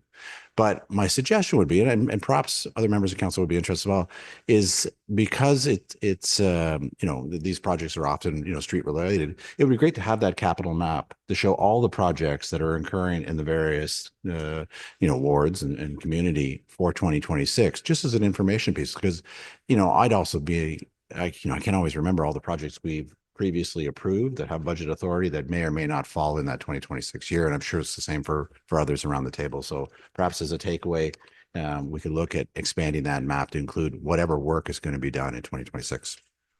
And then my final one, really, again, there was a question before about the improvements to the sanitary sewers on Yonge Street, specifically the downtown core. And so there is some, perhaps we can get some further details. Is it really just be driven just by growth related, or also by the fact that it's time to repair and replace those because they are, what, 100 years old? Mr. Ramono, did you want, or Nancy, whoever? Through you, Mr. Mayor, then Nancy will provide a bit more details because this did come up at our public meeting last week. So the infrastructure underneath Yonge Street, just south of Wellington, specifically that sewer, over 100 years old. So it needs to be replaced. It's not really growth related, but I think Nancy will elaborate that when we do that assessment, we will then determine how much growth we need to accommodate, and we will oversize, if required, that sewer. And so a portion of that may be growth related, but I'll let Nancy provide a bit more details on that. Nancy. Ironically, like every time I'm in JOC to visit some of Ms. Teenkam's staff, because we work quite closely together, there's a big picture in one of the halls downstairs of a horse and buggy pulling a sewer down Yonge Street, and it's our sewer that we haven't replaced yet. It's quite old. It's lived its best life. So we're at a point now where the estimated service life has passed. So that is the driver. When we started looking at doing, undertaking the enhancements of the downtown promenade streetscape, again, we looked at what was underneath the road, because if we were going to go rehab everything, we wanted to do it once and done, so we weren't minimizing the disruption to our residents and our businesses. So the driver is definitely just the age of the sewer main, but we definitely have to look at capacity, because we don't want to go back in 10 or 20 years and dig that sewer up. We want to look at that now. And we're just in the middle of a water and wastewater master plan, and we've never actually done a water wastewater master plan at the town. So that will actually look at our whole system strategically and determine what needs to be increased in regards to capacity in the next 5, 10, 25 years. And I think we would all agree, we always need to take an eye on today and what we need, but also keep an eye on tomorrow and what the future holds. And so that we're planning, to be both efficient and effective. So thank you. Council, just give a little added to that. The biggest project from a capacity standpoint for growth is at the regional level. They're doing the Southern Solution, which is actually a $2.5 billion project. And that's for the 3 municipalities to the north. This for the main capacity for the 3 municipalities to the north. I'll make sure. No, this is different. I'm just mentioning from a growth perspective. That's where you'll see it, but it'll be at the regional level. Any other comments or questions? I'll vote. All those in favor? Opposed? That carries. Thank you very much. Nancy and Marco. 6.2.7 corporate items, binder tab 13. Mr. Wainwright, I guess so. Just waiting for the presentation to appear. Here we go. Okay, corporate items. This is the home for everything that doesn't really fit in any specific department. So it contains a wide variety of different items. So as you can see here with the corporate items, the net expenditures versus the levy, there's a bit of a mix of things. Just pointing out that the actual results do always look a little bit off here, and the reason for that is it includes all the reserve transfers and some of the PSAB entries that are done at year end, making it a little bit look a little off when you're looking at the budget moving forward, because those don't get included as part of our budget overall. So just getting into what the changes are here. So in the financial items, we did remove the multi-year contingency that was included in the budget. We do include that as part of our multi-year budgeting. And then there are some other offsets against that, including changes to some of the tax stabilization draws, as well as reducing some of those, which offset some of that multi-year budget contingency. We also have a reduction to our contributions to asset management. So this coincides with the changes that for producer responsibility for waste, which sit in the budget in operational services. And we also took another look at our user rate recovery. So we took another look at the methodology, how we were allocating between tax and user rate for some of our overhead items, and trued that up to where we expected it to be. And that is the budget changes for corporate items. Thank you. Can I get a motion to receive? Councillor Weiss, Councillor Gallo, thank you. Any comments or questions?